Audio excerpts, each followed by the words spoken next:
Live. Do.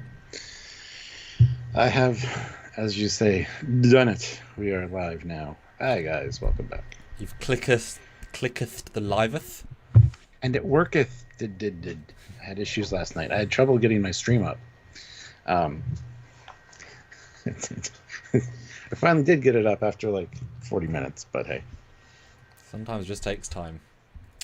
Yes. We've been doing this for a lot of years now, so with age comes difficulty. That's true. Yeah, and you got to remember all the times where it just connected instantly and there was no problem. Literally all the times. Yeah, exactly. So much so that you never really. Yeah, exactly. So a hiccup here and there is fine. Yeah, I mean, come on, YouTube often messes around in a way that it's like, oh my goodness. So. Well, it was a YouTube issue last night, I think. So. Yeah. Yay. Hi, Stuart. Hi, Nathaniel. How's it going? Good. Are you saying hi to me or to Stuart Perry in the chat? Mostly you, but I mean, happy to say hi to everyone else too. Oh, okay. Well, hello, everyone else as well. Yeah. Back again to do the... And yes, now the time zones have returned, so everyone on my side of the pond, it's now later, which is very helpful. Everyone on the other side, nothing has changed. Because we were already on that time. Yeah, for 2 weeks. Yes. Yeah. Sorry about that. It's just... I can't explain my country. I'm sorry. And you can't change it, Stuart. You have not got the power to undo time zones. That's true. Someday. They are thinking of abolishing it, the daylight savings time, though, so hopefully that'll eventually happen. I mean, look, once we get 100,000 subscribers, we might have the power, the influence to get such a change, but we won't know until we get there. We have the power! Maybe. Indeed. We also have the power of ads, apparently. Apparently. There we go. Ad inserted, it said. Did it hurt? I hope they used lube. But speaking of not hurting, though, this last week, obviously, you guys saw we released, get ready for this, since our last episode review came out, released 1, 2, 3, 4, 5, 6, 7, 8, 9, 10. 10 videos in that time, plus lives. That's all? Plus lives every single day. So just to reiterate, guys, go back and watch them. They've all been very popular. The Connie being back, Kirk coming back, which might play a part later on. Terry brought Sexy back, which is the refit. The Secret Plan, the Law, etc. Twist reveal. Voyager's back, as in like the model. The LaForges are back. Defiance back. Data's back. Bird of Prey's back. Attack Troubles are new. They're not back, they're new. A lot of stuff's back last week. Not quite as much this week is back. But darker sets are back, obviously. But once again, they have a reason for that. Espionage. Oh, that's fine. That's absolutely fine. Yeah, there's a lot to talk about. I think this was very much exposition heavy, this episode, but that's fine. I mean, it answered some questions, maybe raised a few more, but overall, again, moving along quite well. I didn't see much of a pacing issue with this one, so I think there's enough to talk about to suit 3 hours. But if not, then we'll go as long as we can. So, Stuart Perry says, thanks for the videos, guys. No problem. Thank you for watching them and enjoying them. And for thanking us for them. We appreciate that, too. Yes. So I'm going to do a poll. It's a little bit of an unfair poll, but that's why I just want to put up there for you guys to vote on. Read out, Stuart. Which episode do you prefer? Episode 6, Museum Glory, or Episode 7, Exposition the Episode? Yeah. Stuart says. Stuart has coined the phrase. I tried, yeah. So that's okay. I'll get straight straight. See you in a minute. Go share, yeah. I'll talk to these people. I mean, I could also play the flip video if you'd like while you share. Why share? It's 2.5 minutes, yeah. So... Yes, play it once, and then I'll see if I can get everything in there. 3, 2, 1, engage. And here is our fleet video, guys. As you see, this is the Trekyards fleet. We got a wide assortment of ships and Patreon and YouTube members. So if you join on either Patreon/Trekyards or just clicking that join button down below, you too can be part of the fleet, have your name assigned to a ship. If you join at the rank of captain, you get your own ship. And if you join at the rank of admiral, you get a hero ship. So look at the options and look at the video. This is going to be at the end of all of our edited content. So you get to see how your support is helping us with our fleet And you also get to join the Discord server and things as well. So you can head on over there and talk to your crew. You can talk to other Trekyards members as well as us on the Discord. Lots of cool stuff over there as well. So lots of things to help us out with. And, you know, get your names in lights, as it were. Be commanding or serving on a ship you can be proud of. Every time you hear that mentioned in Star Trek, you can be like, that's my ship, or that was my ship. So, yeah. Hopefully the Trekyards fleet is something that people are enjoying. We've got a lot of people joining it, and it's really been great. So I did give a special shout out to Brett Byro for helping us orchestrate all that and to come up with the idea for the fleets and making it very special for our members. So we really appreciate that, Brett. And on that note, by all means, click that like button if you haven't already. That's another simple way to help us out. Or super chatting. I mean, Tom Casey's super chatted. Matthew Lebner has also super chatted. I'll get to those as soon as Samuel gets back, but we do read them all on the air. You can make us say whatever you want. We want to hear your thoughts, your theories, your comments, your questions, your concerns, all of the above, if not more.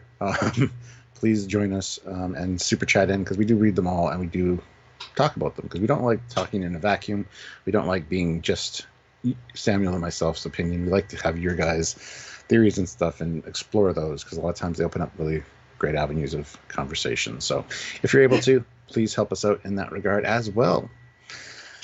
Okay, the other option is to click the links down below. There are links to the Teespring and the TeePublic store. If you can grab some Trekyards merch, that would be greatly appreciated. It's really cool stuff. We have a lot of talented people that have worked on it, and hopefully you guys will find something you like and you want to represent Trekyards in some small way. Looks like the video just keeps playing and playing. In some small way, just by grabbing some Trekyards merch. So anyway, that's it for me, I guess, guys. Like I said, 73 of you here, 34 likes. Let's try to get those likes up to at least 50. And yeah, enjoy the fleet video. Really great ships. Cosmo says, cool, I'm on Space Dock. Space Thing, The Reckoning. Ooh, I got the Pegasus transferred from the Indianapolis. Merlost says, I love exposition. Dan Ben, I did not notice the Norway's deflector like that. Well, there, now you have. Donnie Pearson says, best poll ever. At least the video doesn't have sound with the original Star Trek score. Imagine that looping forever. I mean, T. Louise Allen says, I went from the Titan A to the Batavia and now the Protostar. Yeah, that's the thing. When we get new captains and new admirals, the fleet will get shifted. The last round, actually, there's a mess up and captains got reassigned to different ships. That will be corrected in any future ones. So anyone that joins during this live, you can see your name in the video starting next week. But anyone that joins in this live will cause some shuffling of assignments. If you're a commander or below, you could get reassigned to a different ship. But if you're a captain or an admiral, you're going to be locked into your ship. So you don't have to worry about getting transferred every week. Yeah, so the transfers are just going to be from commanders and below will be transferred if the fleet gets shuffled. So just so you guys know for future reference. Hi, Stuart. Hi. I didn't expect you to play the thing for the whole time I was talking. I know, I stepped away for a second, therefore it was obviously... okay. It just plays on repeat, so... That's all right, that's all right. Yes. Well, welcome back. Yes. We got some super chatters in, so yes! Let's get to those. I don't know what people think, I really do. Tom Casey throws in $10, sorry. There you go. Yes, $10. Can't stay. Stop by to say hi. Love all the stuff you put on YouTube. Love your reviews and breakdowns. Enjoy your day and your weekend. Great job. Well, thank you so much. Thanks so much. It's a fantastic super chat. We appreciate that. Gets the ball rolling, as it were. And Matthew Lebner throws in $2. Thank you. Congrats on new movie, Commander. Thank you so much. Thank you so much. Yes. Yeah, everyone go watch that. I'll pimp it out at some point. Fallen Heroes. It's the brand new Generations doc. Hopefully when enough people here we can talk about it briefly, because yes, I put so much work into it, so it's worth watching, and Stuart can attest, hopefully, worth watching. It's really good, yeah. Yep, lots to enjoy in that one. Especially if you like, the Enterprise D. Yeah. Yeah. You see a lot of D in that one. Marcus is also in it. I don't know if those two are correlated in any way. It's Marcus's D, I guess. He's serving on it, right? So, hi, Marcus. Gosh. Yes. Yeah, So, Stuart, episode 7. We only have 3 more after this. Holy hell. Yeah, And, I know. I was about to say quick season, but we've been doing it painstaking reviews for 7 weeks, so it's not a quick season. It's been a lot of time spent. We've come a long way, getting from there to here. The lights have never turned on, and we'll see the Jack come alive at night, killing all the changelings. And you're not going to change Vadek's mind at all. No, you're not going to change her mind. So, Stuart, what do you think of Season 3, Episode 7? Dominion. Yeah. Oh, and obviously, now, because we reviewed it, I always repeat this, but we reviewed it right as we both watched it, so our opinions were entirely our own. First reaction, you've obviously done it now with the audience, now I've done second watch, you've done several watches. Now, in retrospect, how do you feel? Because I don't know how you feel after the fact, after more watches. So now, what do you think after rewatching it and talking to people? What it does well, it does very well. And what it does poorly, it does very poorly and sticks out, unfortunately. There are a few problems, especially with phasers and whatnot, which actually I've kind of sussed out an answer for that. Jack was able to incinerate one with his modified phaser. And that's the key, I think. Whereas the standard phaser doesn't necessarily get the job done. So them shooting Vadek, a little bit problematic, but hold on one second. You want to talk for 1 second? He's got to do something. Yeah, that was something. So I noticed because the idea of who can shoot what, they show a discontinuity of weapon power, certainly. But yes, once you pay attention, really, his weapon does that.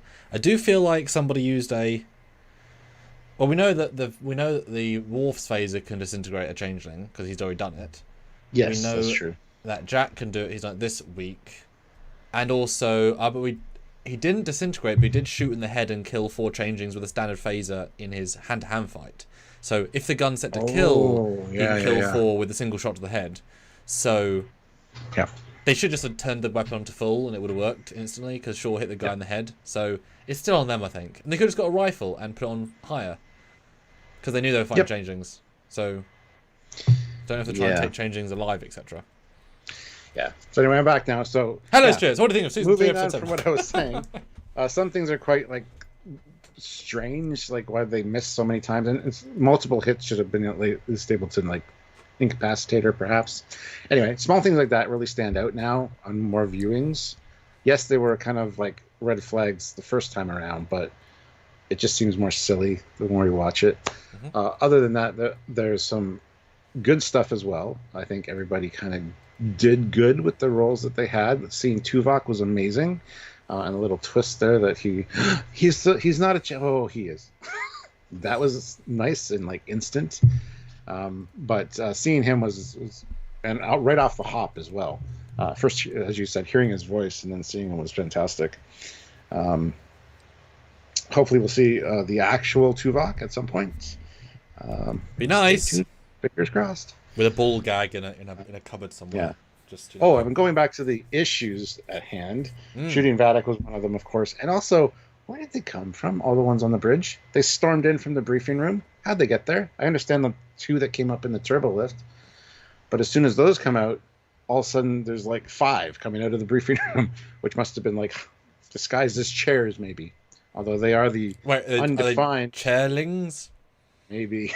Maybe. Although the undefined and shapeless ones, as she referred to them before, her crew. So I don't know what's going on with that. That's a real problem for me. Aside from that, though, the reveals of the Federation torturing changelings during the war, not a big fan of that. Hope that's just Section 31 and that Starfleet didn't necessarily know about that, because makes the Federation look pretty awful, and I understand the changelings' motivation now.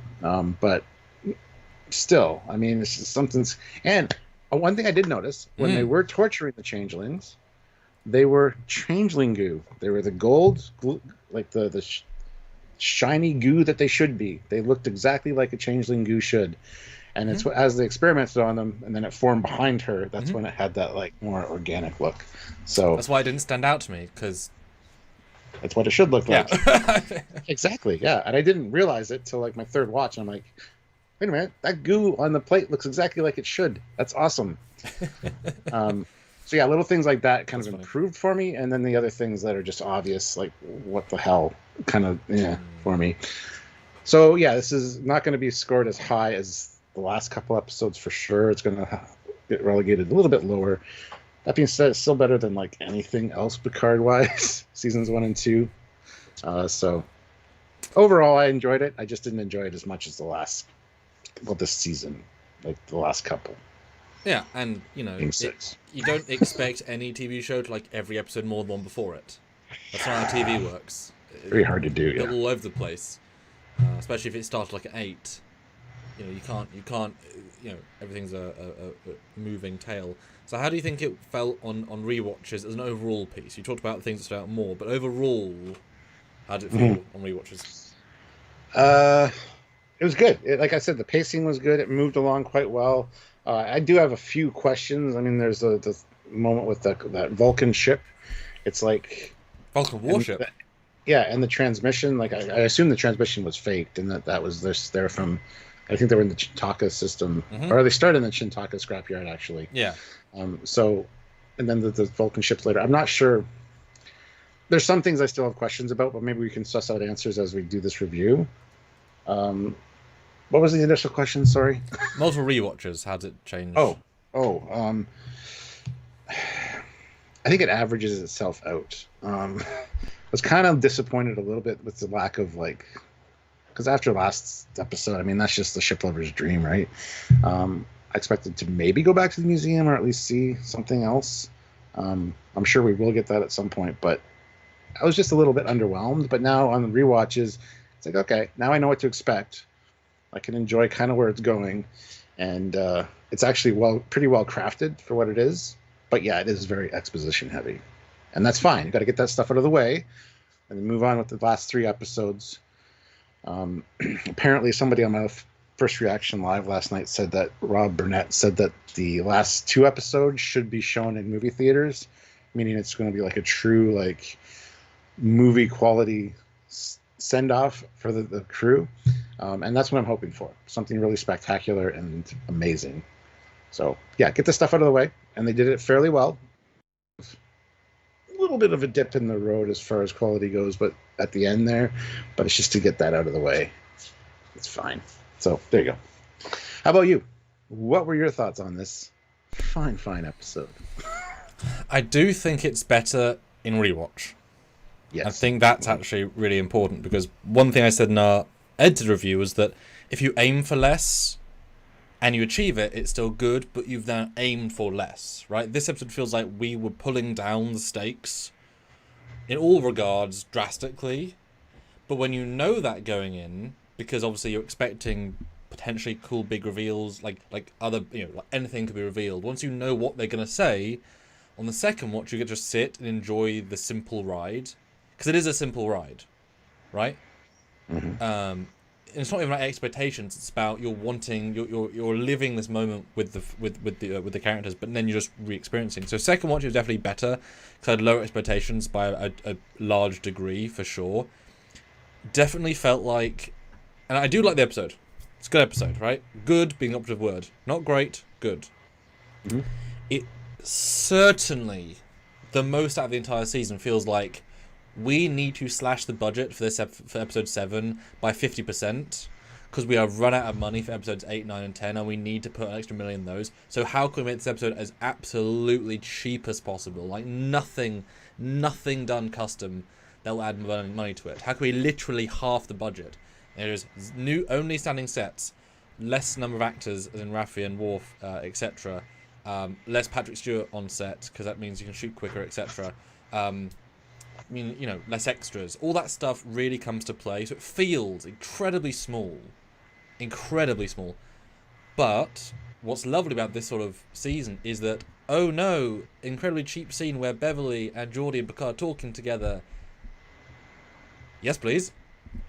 I'd rather have those scenes than Rios, Raffi, and Girardi talking any goddamn day of the decade. They weren't good characters. These are the 3 good characters, and they own their scenes. So, like I said, they're aiming for less, but by getting to use everybody who's a legendary, all the scenes continue the weight that they need to have, and it doesn't feel bad because they all act the scenes very well. So that's really, really good about that. I also, they obviously at this point when we've done so much work in these corridors that we, the audience, won't. They're done to death already at this point, right? So let's just turn all the lights off and add spotlights, which don't come from anywhere. Oh, that was annoying. Yeah. Because then it creates an effect. And like, there's the first bit of Vatic comes aboard, and you see out the windows, the spotlights pop, move. They aren't windows, and the strike is not moving. There's no sense. No sense. But it's just for just to make the sets look different, because otherwise it's another setup of the same dark. So I get it. I get it. Fine. What's great though is that Vatic, the actor, does a really great job at hugely deepening the character. Not remotely scary. Like, basically, because now she's like a frightened kitten with some claws, and that's interesting, right? It's not the must Australian villain. There's actually a lot of depth there, and you certainly relate to the exposition scene, which is obviously very long, whatever. Especially, I had obviously forgotten, it was 1999. That, and I know I'm sort of jumping around a bit, but this is obviously the biggest thoughts that came across, is that they say, well, we tried to save, we gave you a cure. She's like, bitch, no you didn't. You voted not to. Odo had to. Which I had forgotten, because he is one of our lead characters, therefore he represents the good guys. I had entirely forgotten that context. And that recontextualizes for me that entire end point. So we know it was a happy ever after, but you can imagine from their point of view, the goo is dying to die entirely. And it took someone else to come in, so I can see the resentment far more. And, while I do definitely think the Changelings were in the wrong in general, the idea of, going from fleet warfare to Genesis, as in bioweapon of killing proportion, like, there's a different slanting scale here. That said, I can imagine them also doing biogenesis kill weapons. I don't know, I don't think they've got a hill to stand on. They would totally kill everybody as well, but we did it first, I guess. We just happened to get there first. So I thought that was a really good recontextualization, which helped, I thought. But, like I say, super cheap episode, but if the other 3 are big, bold, brash, voomf, happy with the cheap stuff, and Lavar's great as well. He really he sings in this one, even if the corridors are boring and blandly lit. And it's so lame having that console in a corridor. Like I said, it's cheap. Because if that was like the E corridor, brightly lit, vibrant colours, the scene would play better, I think, in general.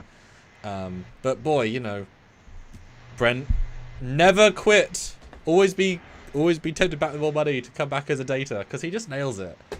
The fact that he can swap between 2 characters and neither are the Sungs, neither are Brent. I mean, he's there, right? Well done, the cast. There you go. There's my overall reaction. That's great. And going to Mass Dingo, holy shit, we got her, Shaw. I love that because it's good to see the good guys have the upper hand, because all through these new treks, they're always like being beaten down and their plans never work or whatever. Yeah. It's good to have and I still think that the ship being captured and taken over is part of the plan. But wow, but that's a bold prediction. We'll get to that when we get to that. Let's get to some super chats that came in. Excellent. The Doctor throws in $5. Doctor, I'm on the Intrepid now. The Newton, wish you had the Lochnar refit on there, but that's cool. It's a lot of work. Appreciate you guys. Yeah. Enjoy the fleet shuffling. Patrick James, $5. The use of lore to ruin the plan to capture Vatic was, in my view, not consistent with good plot line. It seemed lazy, but I have been wrong before. The plan, or the use of lore to ruin the plan? As in from a script perspective. As in from a what perspective, sorry? A script. Oh, okay. Like, not deliberacy, just like, we're going to do this and this. Yeah. I feel you. Sean O'Sullivan, €2. Vatic on concrete. Was she in the ship's brewery? Yes, the sound of footsteps on concrete. That annoyed me quite a bit. Patrick James, $5. On another thought, the only plot live I need revealed is why the changelings desire Jack. I have still not figured that one out yet. I think it's coming. Yes. And plus, he went all like I said, real steel. He was controlling the actions of Sydney and reading her mind. So that was quite interesting. I mean, curveballs. we got two rather big curveballs in this. Thanks, Dan. And Matthew DeFreitas throws in $5. Episode 7 was good. I'm getting burnt out on what is Jack and constantly staying on the Titan. And really, a 21st century needle to poke changelings. Oh well, yeah. That's and a 20 like a modern day taser as well. Like those flashback scenes. There was a few instances like and then to mention concrete. It's like no, just don't. Yeah. Like a laser scalpel would have been better than a taser. I mean, it's the exact same tool in essence. Just remodulate it to whatever. Yeah. Interesting. All right, so we start off with the song, the humming. Three blind mice. You don't know until you know, so I liked that in second watch. Oh, I heard it instantly the first time. No, but I mean, you don't know what it means. Oh, yes. Yeah, the context is quite important for it. Yeah. Which is why this is better on second viewing, knowing Valek's backstory. All the discussions that she has in the plot are more meaningful, so I appreciate that. And this will be a very interesting retrospective. More so when season 1 and 2 were just a chore to rewatch. I mean, absolutely hard. This will be fun to rewatch. This will be fun to binge watch for sure. Yeah, like I never want to watch season 1 or 2 again. I've done more than enough watching of them, and that's depressing. But I've watched Code of Honor than season. Yeah, this one starts off in the Chintako's wreckage essentially, and the ship has no power. Well, it looks like no power. No lights are on. And Chintaka. You remember what Chintaka is? Oh yes, absolutely. It's a big DS9 battle, man. Yep, it's the famous one where they attack the asteroid, and it's very well done for them. Yeah. That's a big, ambitious sequence. Sorry. Now the thing is, this is where everybody has now switched to leather jackets. Yep. Do you think it's because the ship's at low power and it's kind of cold, so they just got their away team gear on? Because it just seems weird that everybody decided to change into jackets. Do you know why? I don't know why. No. Because Terry told them to. Well, that's it. Well, I'm trying to think of an in-universe reason. They were cold because the heating was down. Yeah, you're right. Perfect. Yeah, perfect. And they literally all the main characters now are. I kind of thought in this first scene, just for that single shot, right? There's no crew, there's no lights, it's extra dark. That we were going to have very like renegades on it, have a different vibe. But no, it's been one more day and it's just there's no extras. It's just that. Yeah. But then what a twist! Oh yes, we hear Tuvok, and they're trying to find out what happened to William Riker, because apparently he got, well, as far as they know, he got captured by Starfleet on Daystrom Station, and they're doing voice analysis on Tuvok to see whether he's him. We're getting nods, yes, because it is him. I love the back and forth here. I think that's really well done. And it was great seeing Tuvok again, of course. Now, people have complained. A lot of people have complained about his ears. He's older. They got saggy. I don't know what to tell you.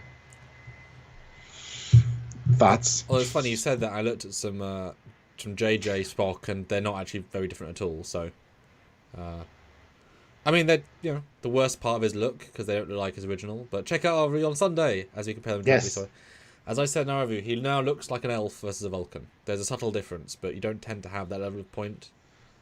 I honestly just think they just grabbed some ears off of Romulan from season 1 they had that fit him. Maybe. Because, I mean, it's just the budget is so low that you already have 35 ears, just whatever fits him, and it's not made for him to like his original ears, etc. But no, this was a really great way of starting the episode. I know that I'm sorry that Ready Room spoiled this in their thumbnail and in their first 5 seconds, so a lot of the internet got spoiled by CBS.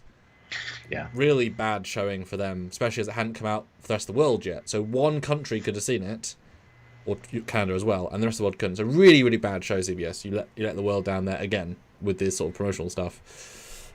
But to have them straight at the start is great. And, you know, I hope we get more of these sorts of people because it's amazing and I love it. And I want this sort of legacy to be, you know, this is the era that you can do this.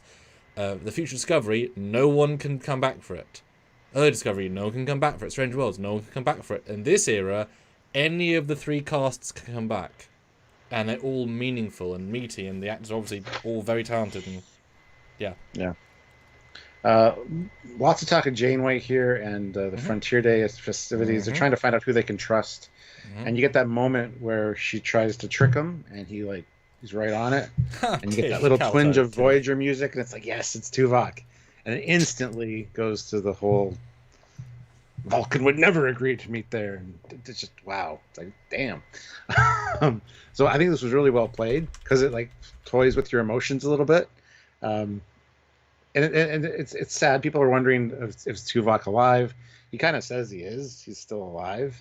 And it's interesting that you must have told him about our games or somebody must have told you about our games. Like Tuvok must have told you.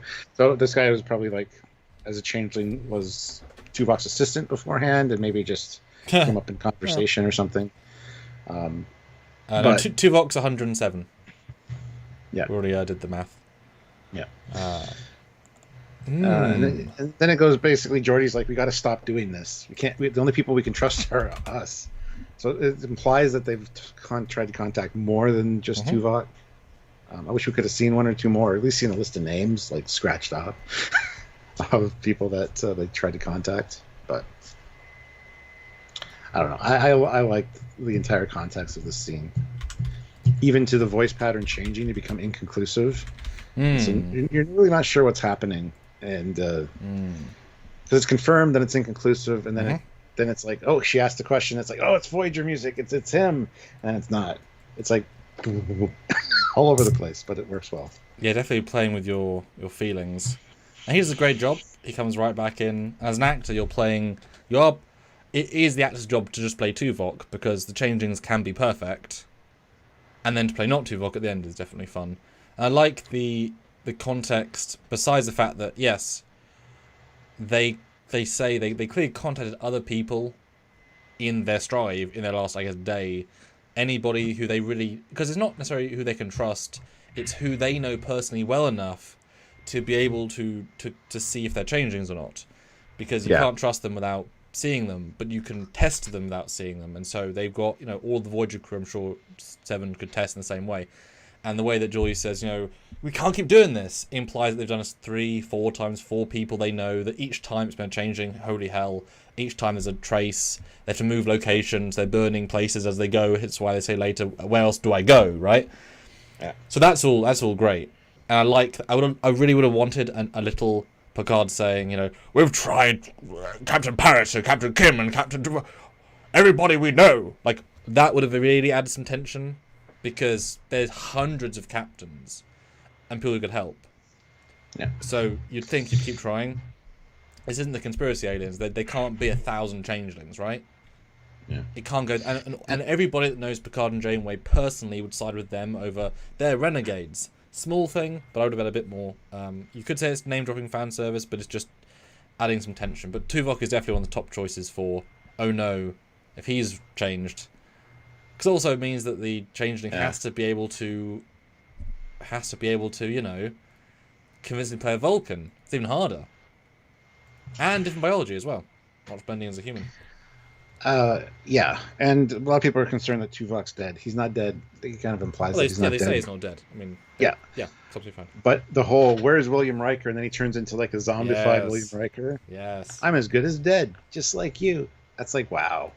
That's like a real slap to the face, right? Like, it's like, if you weren't worried about him beforehand, you certainly are now.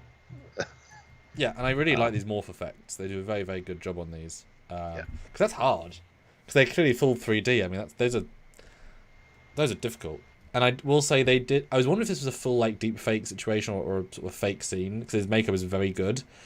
We saw a brief... And everyone should watch the Ready Room for the uniform featurette, which was very interesting, because I'm sure we'll talk about that on a separate video, Stuart, but it was pretty interesting. The way they shot this, it looked like he didn't have any makeup on at all.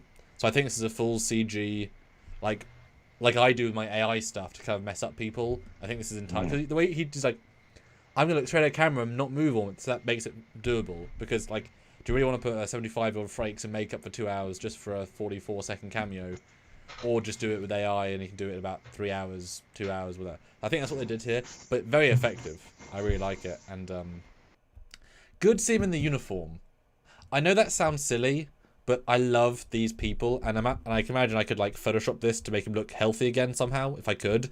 Look, Riker in uniform, like as a way of doing that, because they're such a crisp uniform, and I really hope we get everyone in the full uniform eventually. We won't, but yeah, it was nice to see him. Ozzy Medeiros, $2. Well done on the fan film Superior Commander. Thank you. Please leave a comment. Let me know what you think about it, because I put what's working. CJ, member for 37 months at the rank of Federation Council. Thank you so much. Thank you. Tim Russ said Tuvok will be appearing on 2 episodes of Star Trek Picard. Shh, we knew that. We weren't going to say it, though. It's like we all know spoilers that we can't talk about, and that's one of them. But Tim, good for Tim, though. I did tell you, Stuart, he was going to be more than one. They weren't going to do the makeup for just one. Because he's probably going to be the exact same place and just keep filming. And that's absolutely great with me. Billy throws in $1.50 with no comment, but thank you so much. That is a comment. Bradley Thomas, $2. Do you think Tuvok is the captain of Voyager B? No, I do not. No, although maybe. I don't think so, but no. There you go. Joe C throws in $5. Shaw, he's a Starfleet captain. You're going to trust your phaser. Put the super changeling down, walk right past him, and not glance back once. Yeah. Yeah, I know it's gruesome, but I would have shot the guy in the head 5 or 6 times after. Again, I think it's part of the plan, though, so that he would get captured. Well, hopefully get captured, not killed, and then taken to the bridge. I think it might be part of the plan still, the Jack and Picard plan. So Picard said, Captain Shaw, so you might get disintegrated, but let's risk that you don't. What about my crew? We'll hope they don't. And then, because, they both got disintegrated. Somebody did. 3 people. I was skeleton crew. Yeah. Yeah,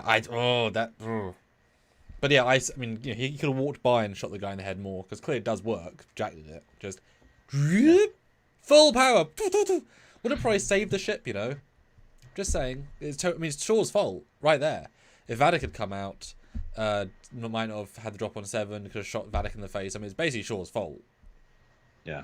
I mean, the fact they had no plan B either on the bridge. Like, not saying it's Shaw's fault, but it's Shaw's fault. Yeah, why have they not got phaser rifles on the bridge? Like, why has every officer not got 2 phaser rifles just in case they get to the bridge and go... Because these things do go, boom, they go terminate. Like, you can hurt them, or if you shoot the rifles out of their hands, Sticking with hand pistols that don't do very much, unless they do very lots. Or, Jack should tell them how to modulate the phasers to disintegrate them, and then it's a one-shot kill. Many stupid things in this episode for logic's sake. Yeah. Foot soldiers are difficult when you're very hard to kill amorphous being that can be things. Foot soldiers are difficult as a concept. Tuvok Shakir. That's great. Anyhow, we got a nice zoom in on the briefing room windows behind the bridge. Yes. And we see Picard, Beverly, and Geordi standing there. And a great scale reference too, because that's a tall window.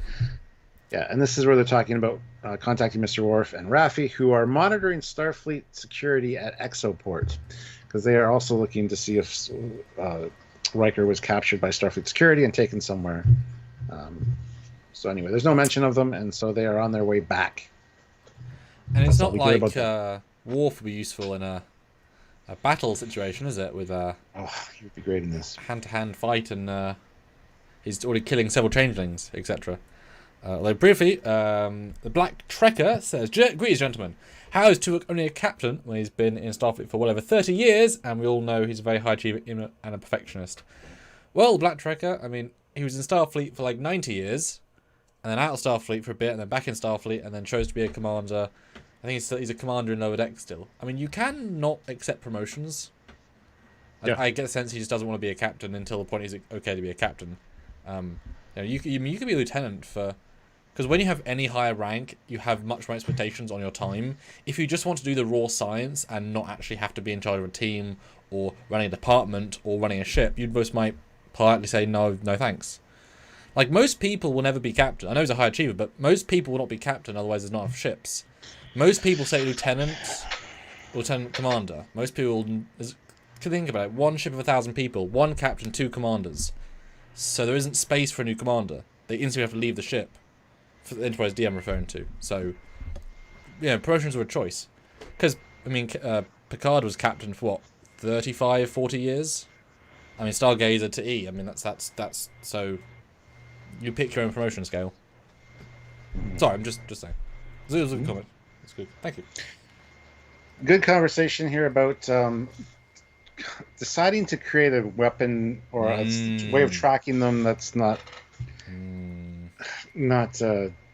breaking the Hippocratic Oath, I guess, and causing any kind of genocide or make it seem like another bioweapon. And the ironic thing is that she's saying, or at the very least, a tool to identify them and root them out. And I think the funny thing is that Jack is exactly what that is right now. Jack can detect them, I think, and he has super abilities, as we saw, like the Born on Ultimatum type deal.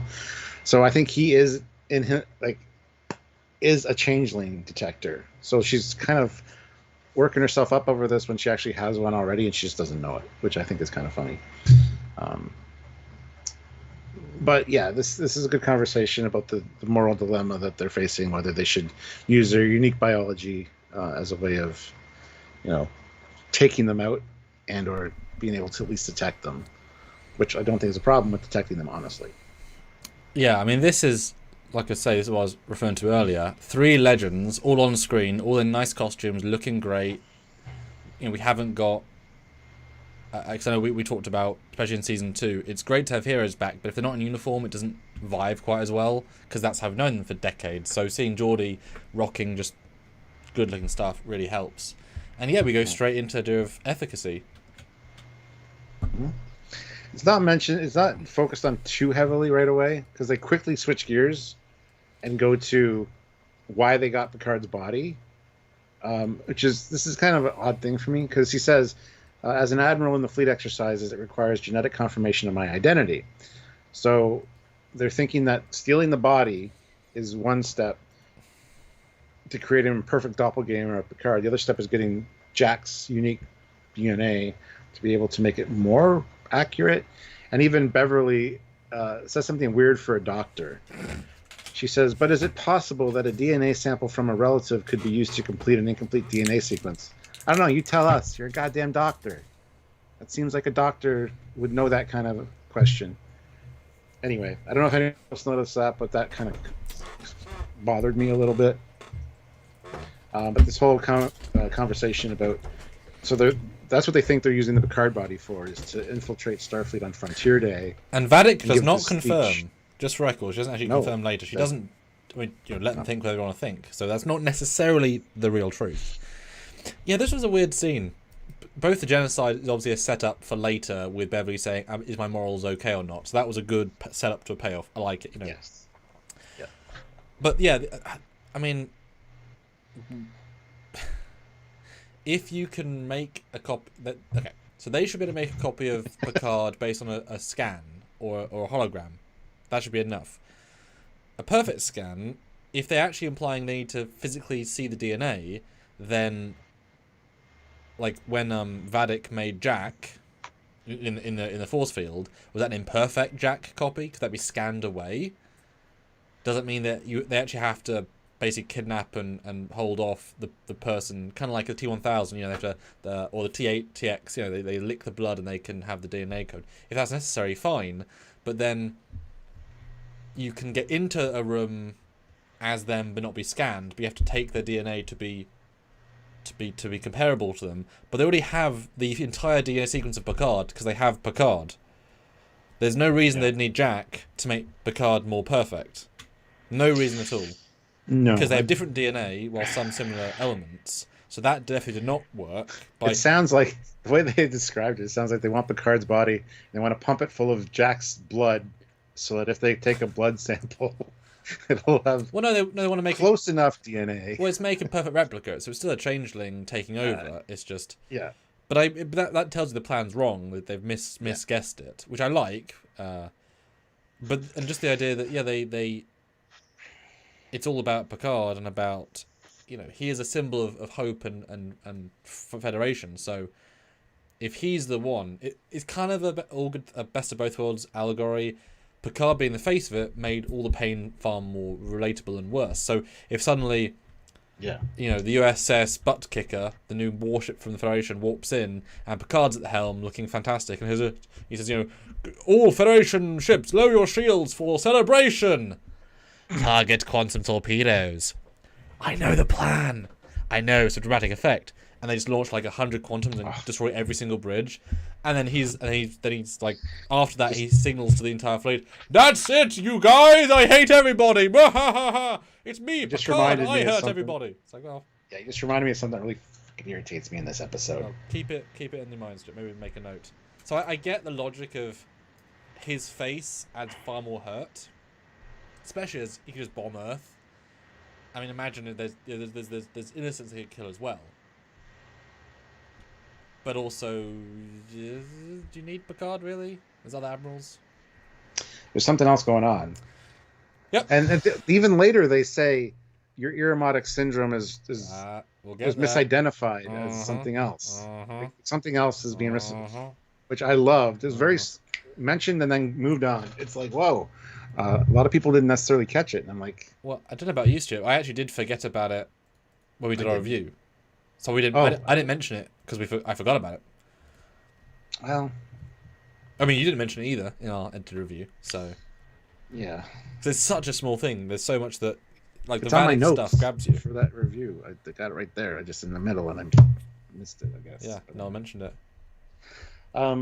Speaking of 193 people here, which is amazing, guys. Yeah. Make sure you're subscribed, obviously. But hit that like button. We only have 95 likes. I want to get up to 150 likes if possible. So.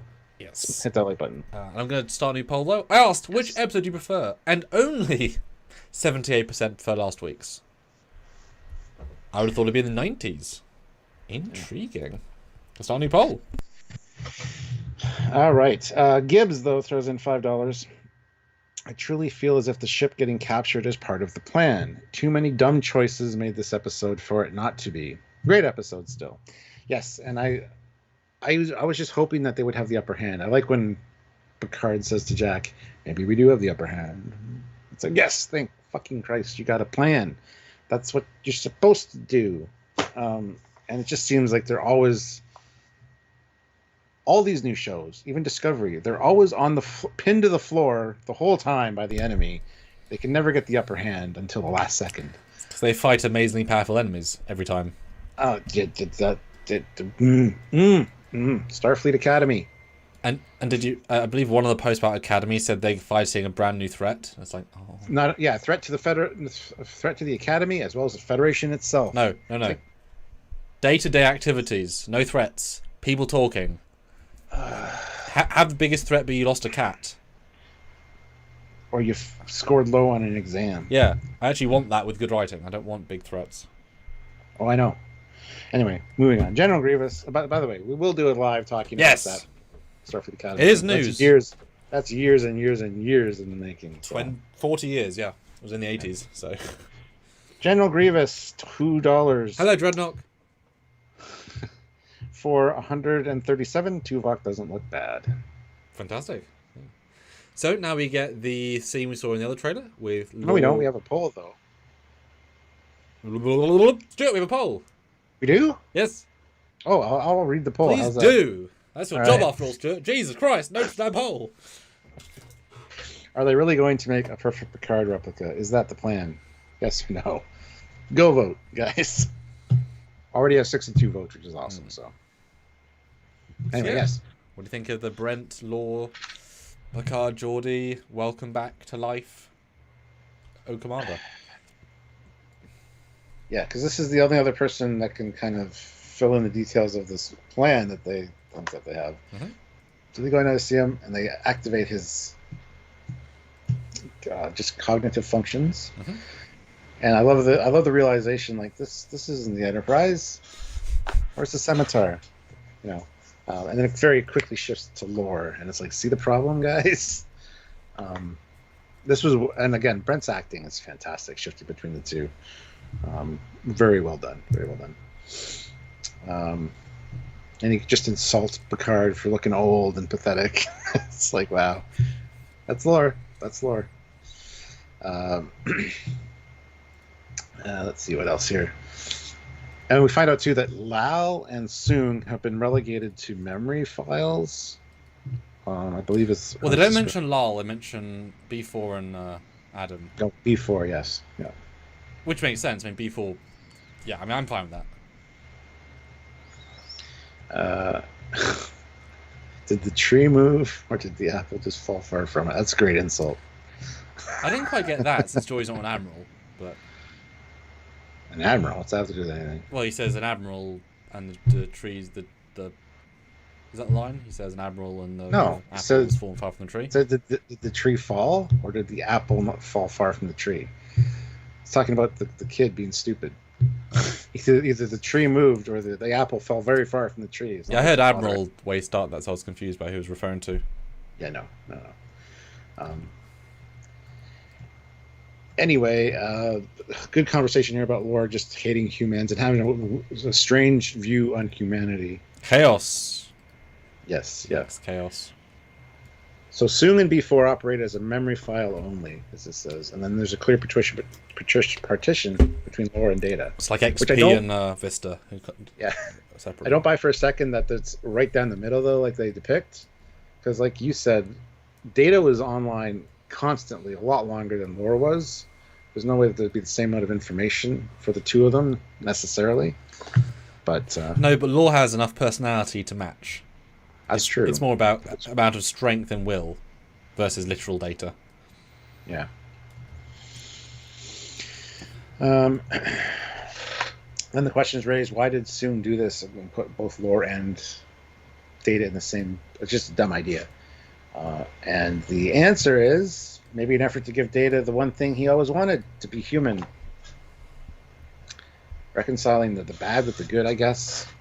But Jill, I hope so. That'd be great. That'd be a great scene. Yeah. Oliver Lavery Farag throws in 5 points. Hey Sam, just watched Fallen Heroes. Love the addition of the California glass. Yes. I try and include stuff when and if I can. Yeah, it was fun to recreate, the end of Generations, the last CG shot. It's like, right, just gonna make this last shot again. It's like, Jesus Christ. Custom textures just for that damn one shot. Crazy. Yeah, so this is a funny old scene because it's as I said in that other review, it's great, but it's what I expect, which in itself is a blessing and a curse. Like, we think this stuff through, so this makes sense to me. But getting to see, the next more real I died on the scimitar scene after the last I'm not as real, I died on the scimitar scene. We've now seen 2 of these. So it's obviously underdone here. But at the same time, yeah, this is a data clone, and then literally a data clone from that mission. So that's where his memory stops. He doesn't know he died. He doesn't know anything. It's simple. It's effective. He wouldn't be scared. He's just here. Of course, he did just talk to the guys in the last episode, so he shouldn't be asking. It's not the Enterprise. It's like, I've seen you all yesterday when you activated me, but we'll ignore that. Whatever. But I love the lore and although he takes that took because the sound effect helps it click wonderfully, but it's Brent's acting that's doing it. That's transitioning from a very stoic controlled performance to a very passionate controlled performance. It's a really, really nice touch, and certainly having fun with the audience. Data says what we want to say, or we think, and lore says what the critics say. Captain's good to see you in your own fucking face, man. Well, okay, yes, he's old, we get it. Patrick's, it's a good way of doing that. And he's trying to help. He's there. He wants to be there. I don't quite buy the slight retcon just from last episode about, it's trying to make Data more human. That's not what Arik said. He said, I want to put all 4 people in to make a new entity. I guess they're wishful thinking, but that is not what Arik said. Like, not at all. And Alton. Thank you. And for them to even say, let's kill Lore to make Data, exactly not what Alton wanted. So, a little bit harsh. That said, obviously, I'm fine with this either being a new Data, because it's the original Data, but now Brent's old, so brilliant, or an amalgam creature. Either way is fine. They could play it either way. So I thought the scene's pretty good. And to see, Picard have to say, I've done this already. Yeah. God damn it. And then LeVar saying, I can't go through this again, losing him again. Because, last time, everyone survives. every mission because they're the heroes. Data jumped off the Enterprise E ambitiously, and that's the last time we saw him, and then he blows up and he never gets to say goodbye. He gets that look and that's it. So it's powerful. He's trying to do his job, and I'm glad he got that catharsis at the end, because it's like, you kind of forget, Yeah, it's good. I do love what Data says, though, because they actually access Data at one point, and they say, Soong research indicates an anomalous form inside John Picard. Yes. Previous diagnosis of Irritonic syndrome is in question. And they skip over it so quickly. Picard says, what is it? And he's like, additional established an inferior Picard. And it kind of glitches. Yep. Perfectly imperfect Picard. There you go.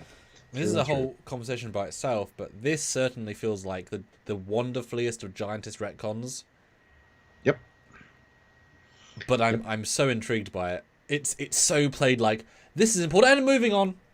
But so they can tell you episode 9. Remember that thing we said offhand that you all didn't pay attention to that was there? Now it's paying off. And you're like, oh, you didn't. Oh, you did say it. Shit. Yeah. Because they do play season 1 as a, you're dying, Picard. How? Why? You're dying, Picard. Is it Irritonic syndrome? You're dying, Picard. Right, okay, fine. And then he dies. And it's like, you died. Why? Headache. I don't know.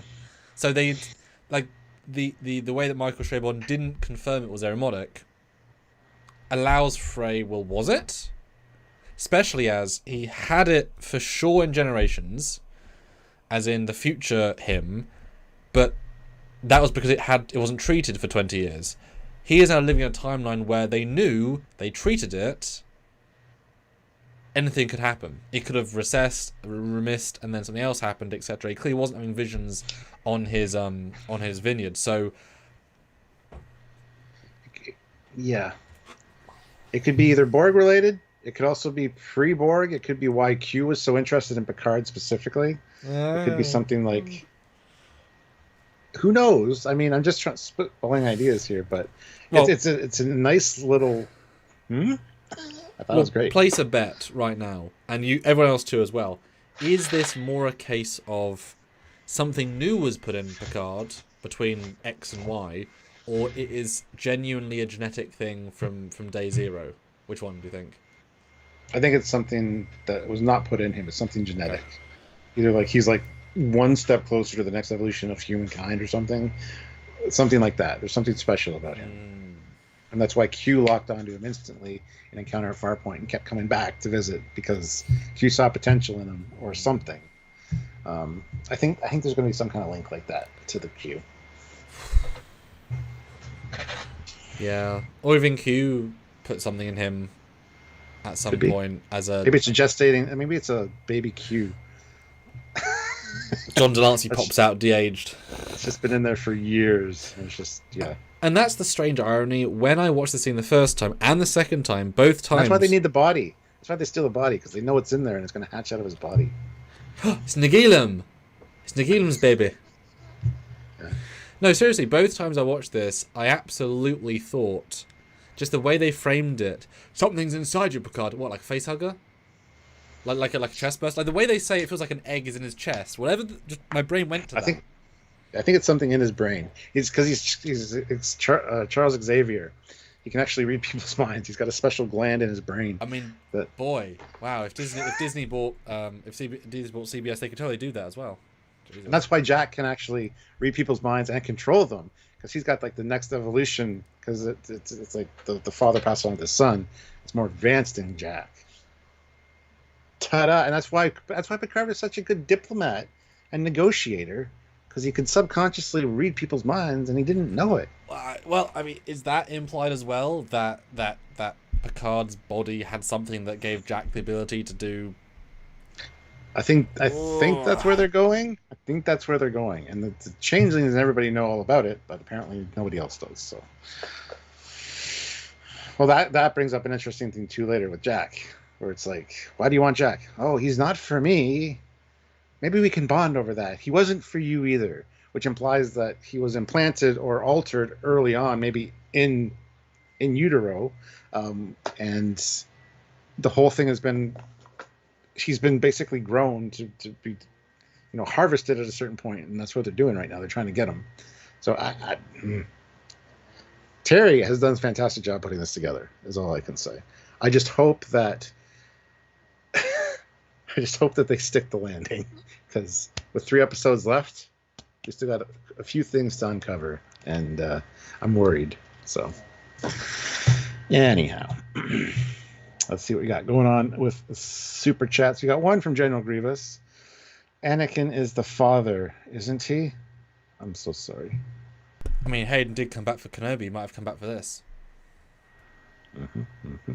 That's, I mean, all the stars are connected, right? Star Wars, Star Trek, Stargate. Yeah. Yeah. Totally. Anyhow, we move on to the... Oh, before this scene ends, Geordi says we can't just remove the partition, because if we do, and lore overpowers data, we're going to lose data for good.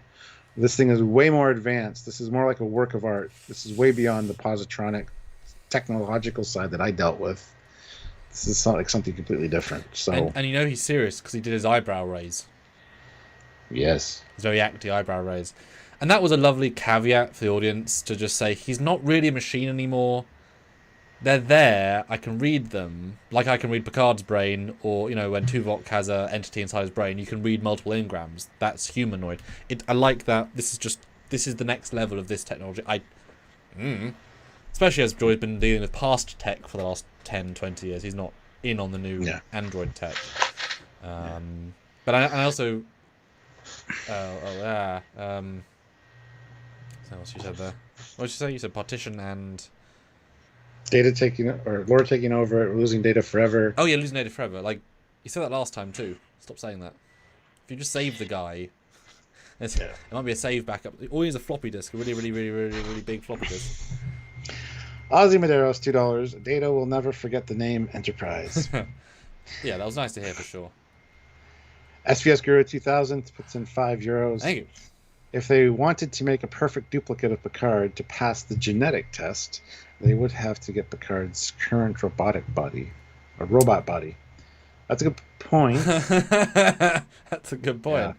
Yeah. Wow, it being too perfect actually ruins it. Yeah, they're way off the mark with that guess, for sure. That's hilarious. Wait, you're human? Oh, yes. Shit. I got my life back. What? That's such a good point, actually. Yeah. But what else is a good point, Stuart? An ad! Oh, yes. Hopefully they have a good point for this ad. And there we go. Best ad I've ever seen, for sure. But now we have a giant scene back on the Shrike. And we get Evil Man talking to Vadik, who does literally, wirelessly, although he is part of her body in this moment, make her changeling up, which I like how her skin gets smoother. It's very reminiscent of original changeling. I love it. And the dude's pissed. The dude is more clear in his voice. The vocals are, for goodness sake, get information. And Vadik's like, she's like this. His friends are too loyal. It's like, yes! That cliffhanger of last week where you said she's totally a changeling. Shut the hell up, Stuart. No, she's not. Moving on. I love that. No reveal. I love it. Just entirely... Bye, Troy. You're not another episode. No payoff to that at all. Yeah, just a throwaway line of, his colleagues are unexpectedly firm in their loyalty, and I don't anticipate them breaking in time the time we have left. It's like, okay, that's all we hear about really Riker and Troy from this aspect of it. It's like, okay, moving on. I even killed Troy, and he didn't tell me anything. God, I killed his kid. I killed all their family, and he wouldn't talk. Yeah. It's like, let's kill Troy off screen. Well, I think it's also very telling that whoever she's talking to might be using the changelings as foot soldiers, and not necessarily is a changeling. Yeah, I entirely don't believe they're changing now. I'm entirely off. He says your physiology is not as special or complex as you believe, and that's when he starts messing with her, which I think is very interesting. So, and it ties into later with the experiments as well, in my opinion. So, because we know that this creature doesn't value them as beings in general, but now also their species. He's undervaluing them as like, who cares? You guys aren't special, and the fact that you're malleable means who the hell cares, right? You're not even real people. You're just malleable things. You're whatever. Really interesting. And 36 hours. We're right there. We need Jack. He's the secret of all this. This is now or never. And clearly, with wonderful acting of Vadik, strikes her to the core. She's feeling it. There is fear here. This is an alien being that makes the changelings look like a bitch. Because this changeling feels so superior to other changelings because she's more advanced, in theory, and yet feels like a real bitch. So it's not a changeling, it's a bigger, badder threat that can actually influence her body real time from across the galaxy. Hella setup. There's one freeze frame I have with the closed caption. It says, "We must have the boy." And it's literally the face and the spoon right there of a Cardassian. Head-on picture.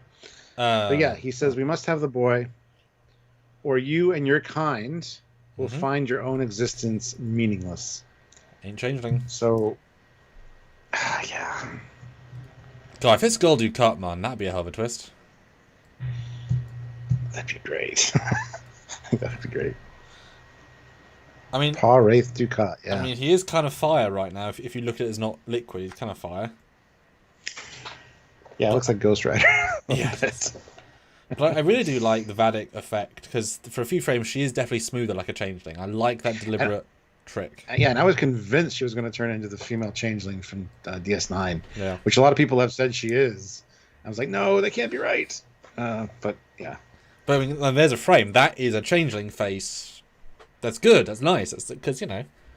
And if anything, I wonder if that's implying that this creature can destabilize the DNA enough to generate the original broken form. That's a great effect. Good for them. So yeah, really powerful scene that really entirely pulls the rug under us again. We still don't know. There's not enough clues in the scene to tell who the hell it is. Let's be honest. Even if at episode 10 we know who it is fully, and it makes sense, they have not given us the clues I think needed to work it out. Which is kind of fun in a sense if we, Trek fans really analyse. So if half of us guess, they can be the fun removed. But yeah, very strange. Speaking of very strange, we have 223 people here, but only 129 likes. That is very strange. Hit that like button. Let's try to get to 150 or 180. Just hit the like button. Make sure you're subscribed, obviously. Keep super chatting in with your thoughts and ideas, questions, concerns, theories, everything you guys have. We want to talk about it. And yeah. And thank you, everybody that's here watching. We appreciate you. And Kevin says his voice is the same as Aramis. I've listened to them both. Aramis? Oh, yeah, Aramis. It's not Aramis, though. I mean, he was telepathic. He was a goo monster. It's true. Maybe he was a shed-off changeling. He's still pissed in lower decks because they make fun of him all the time. And we've said this before. Maybe he is a changeling because he does say that he was all the bad things about his species dumped on this planet. Oh, and yeah. He is goo-like. So maybe the Great Link was like, we got to get rid of all the bad shit. A galaxy away, or a quadrant away. Yeah, let's poop that out onto a planet. Well, they could have been moving through the area or something. Poop that out on a planet and just keep going. Wow, that's I mean, I guess it was their first biggest villain. It killed Tasha killed Yar. It killed one of their main. Yeah. Can you imagine like a flashback as well, like to the season 2 of TNG, and it's like a new race comes in a full uniform TNG. Uniform, and they grab him and they... Oh my goodness. But it's also generic evil. Like, evil voice, right? Yeah. So it's not the voice of the villain, it's just voice of evil, right? JPF Broadcasting throws in £2 and says, is the real big bad... Oh. Is the real big bad is someone from Section 31? Oh, well, there you go. That'd be a twist. What a twist. Section 31 wants to destroy the Federation. They were created to protect the Federation, don't you know? Maybe they've got too safe. Maybe this is Section 32.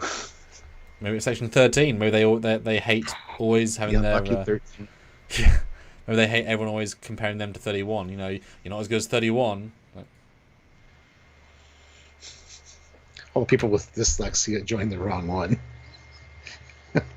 A lot of Section 31 wannabes are in Section 13. The pain you non-dyslexics have caused us. We have formed an alliance with the left-handed, and the short of sight, and the two left feeters, and those that can't tie their shoelaces. We have been taken advantage of for hundreds of years. That's great. Yeah. It turns out that Terry is left-handed. It's less. He's all those things. He's venting his own frustration on the universe. And from New Jersey, yeah. Oh, that was. Jasper Jedi throws in $5 Canadian. What about Laz being the big bad changeling? That'd be great too. That'd be another great reveal if it was actually Laz. I don't think it's going to be, but it would be all right. Now, moving on to the next scene is the elevator scene, the turbolift scene, where he basically hears her thoughts, and he's kind of hitting on her, and then she's like, I need something subtle, like touch my hand first, or whatever.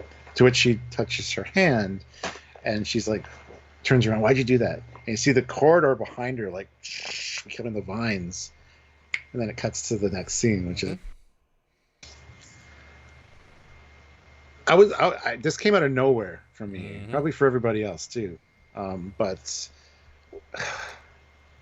did you like this scene? Like, what did you think of this scene the first time you saw it? It was weird. Thank you. Because Sydney is not at all vibing last week. She is standoffish. Like, there's no chemistry here at all. It's entirely gone. The director just said, there's nothing. Because you expect a little side, like, some smile. She is not interested in him at all. We stole that cloaking device real good. Yeah. Yeah. Like, if this had been last week, you'd be like, oh, there's nothing here.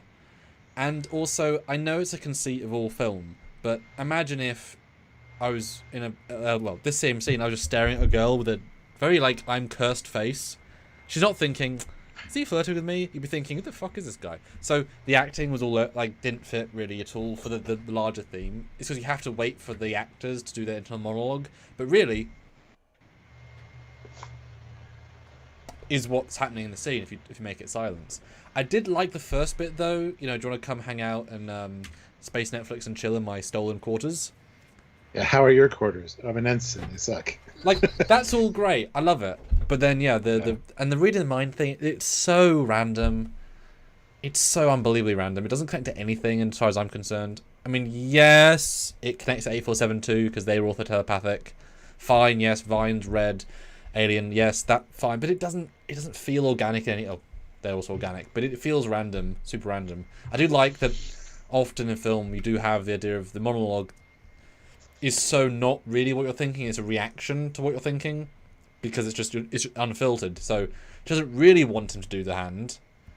That's just internal, you know. So she clearly didn't like it.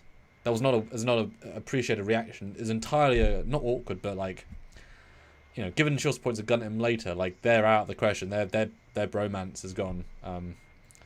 Yeah, he was a bit weird. Didn't like it that much. Yeah. Okay. Yeah, it threw me. I mean, it might make sense. It might be. Oh, it will make sense. It doesn't mean it's good. Like, I know. I'm just saying. On rewatch, this might be way better, but who knows? And also, I guess they're telling us that she can't see the red eyes because she's staring right at. Yeah, I don't think that's actually a visual thing that's happening. I think it's just to symbolize. Yeah. Yeah. But I love the CG effect of the that was beautiful though. But yeah, I mean, I would love a real life situation where you say to somebody, "Why do you touch me?" And he just looks at you like. Because my eyes are red. Can't you see that, like, lady? Screw this, and I'll walk away. Like, it's so inappropriate. Like, that can ruin your entire vibe with them. You know, first date. Walks away. So, not a good scene. Not really. I want to have your babies. But I appreciate that he goes straight to Picard. That, I think, helped it, though, because he knows. Yeah. And he tries to tell them, although we're skipping a scene. Please explain the frequency thing. I'm getting there. I don't get it at all. He walks out on the bridge. And they're saying Starfleet. There's another attempted of trace from Starfleet. Shaw says, ignore it. And then we get, sir, this is a compromised prefix code. What's a compromised code? It's a code a captain in distress can give that will ping his designated starship. It will give the enemy the location of the ship, but it lets us know that the captain's been caught. I have no idea what the fuck that means. I know what prefix codes are for. It is the Shrike's code. Well, that's what they say. I know, but the prefix code is very similar to Reliance. It's 18309 or it's 18307. Why do they have the Shrike's code? They've only made it once. This confused the fuck out of me. I love incorporating the prefix code in a compromised one to kind of as a signal, but the explanation didn't work for me. I don't know. Maybe I'm just stupid. Didn't understand it at all. Okay, not just me. All right, good. Like, I did not at all. I'm so confused. I think they were saying that Riker managed to get into the Shrike systems and broadcast his code as a captain, which has been but with the additional, it's compromised, and the next inside of it he links as the Shrike. But that's not. The next line might be a clue because he says, "Esmar, block that signal, or block the signal. Do not let them find us." Because I guess the Shrike is searching for them. Because she says the frequency matches the Shrike. Vadic has him. Esmar, block the signal. Do not let them find us. But they already said that there's a beacon. You can't block. Maybe that's what this is, though. Maybe this is the handshake between ships. But this is a compromised one, so it alerts. But that's Riker's code, though. So Riker got into the Shrike. Unless the Shrike knew Riker's code and sent out the code, but a deliberately fake one or not. I don't know, dude. Yeah. If somebody out there knows, please explain this to us. Yeah, I just don't get it. Anyway. Because either way, it doesn't work. Because don't put the Shrike in the code if you want to trick them. The Shrike's a giveaway that they're bad. Because it's the bad ship. And yeah, I don't get it. I think it was Riker's code that they linked to the Shrike. So it came up with his code, but with the Shrike, instead of saying the Titan or whatever, it was to show the Titan that the signal that's out there, like, contacting them. Well, no, it was just there so that we know they know he's on the Shrike. Yeah. Yeah. Anyway, regardless, moving on. Next is a great scene between Picard and Jack where they talk about how he feels cursed his whole life. There's always something wrong. He feels like he hears voices, you know. And then he goes, I love this. Do you know how it feels to have people die for you? Like, yeah, I'm pretty sure Picard knows that. Thanks, dickhead. Anyway. It's never addressed. Picard doesn't even answer. Have you heard of a Wolf 359, young man? No? Look it up. Sending away teams down or to another ship. You're the captain. They're essentially dying for you. So yes, he's very aware of that. Thank you. Did you know I was a Starfleet captain for 40 years? I've done a few things in my career. Yeah. Yeah. It's just funny, Stuart. It's just funny. Yeah, and it's like I love Jack when he says this too. He says, I love a good fight when it's fair, or when it's not, and I'm the one who's cheating. But we have never had the advantage here. And Picard's like, what if we did? And I'm like, yes, this is what we need from our heroes. A plan. Because, let's be honest, Picard's dealt with worse than this, as ridiculous as that sounds. But they've always been on their back foot with this. Yeah. And it's getting annoying. Like, let's move on. Yeah. No, I really like this scene, actually, because Jack's dialogue is so relatable. Picard is very underplayed, but like you say, he's thinking, he's planning, he's prepping, he's in work mode, so I like that. I do think, once again, they skipped past his my entire life-ness, because the plot does progress quite quickly, but that certainly implies that he's a broken person from day one. If he could repeel from early in his life, that's a hell of a change. I mean, these are the giant breadcrumbs that fit in, or the small breadcrumbs inside the giant breadcrumbs. But it's. I really wish though there'd one more line, because like, well, who do you hear? Because they stop right at the important moment of, do you hear me right now? Or I thought we were gonna have Picard in a monologue saying, "Can you hear me, Jack? Can you hear me?" And he's like, "Yes, I heard you, Father." Oh shit! Charles Xavier. Let me do this. Can you hear me, Jack? Oh, wrong movie. Get me in my wheelchair and Hugh Jackman. Well, that's what I was laughing at. Jason Peters. Okay, Grandpa, time for bed now. What if we did have the advantage on Vadic? All right, Grandpa, let's go to bed. Get me Cerebro. You're tired. All right, we got some super chats. Let's get to this. Bradley Thomas, $5. Calling it now. Armis is a fallen, exiled changeling that will take Tasha Yar as the big bad. Well, that'd be a twist. What a twist.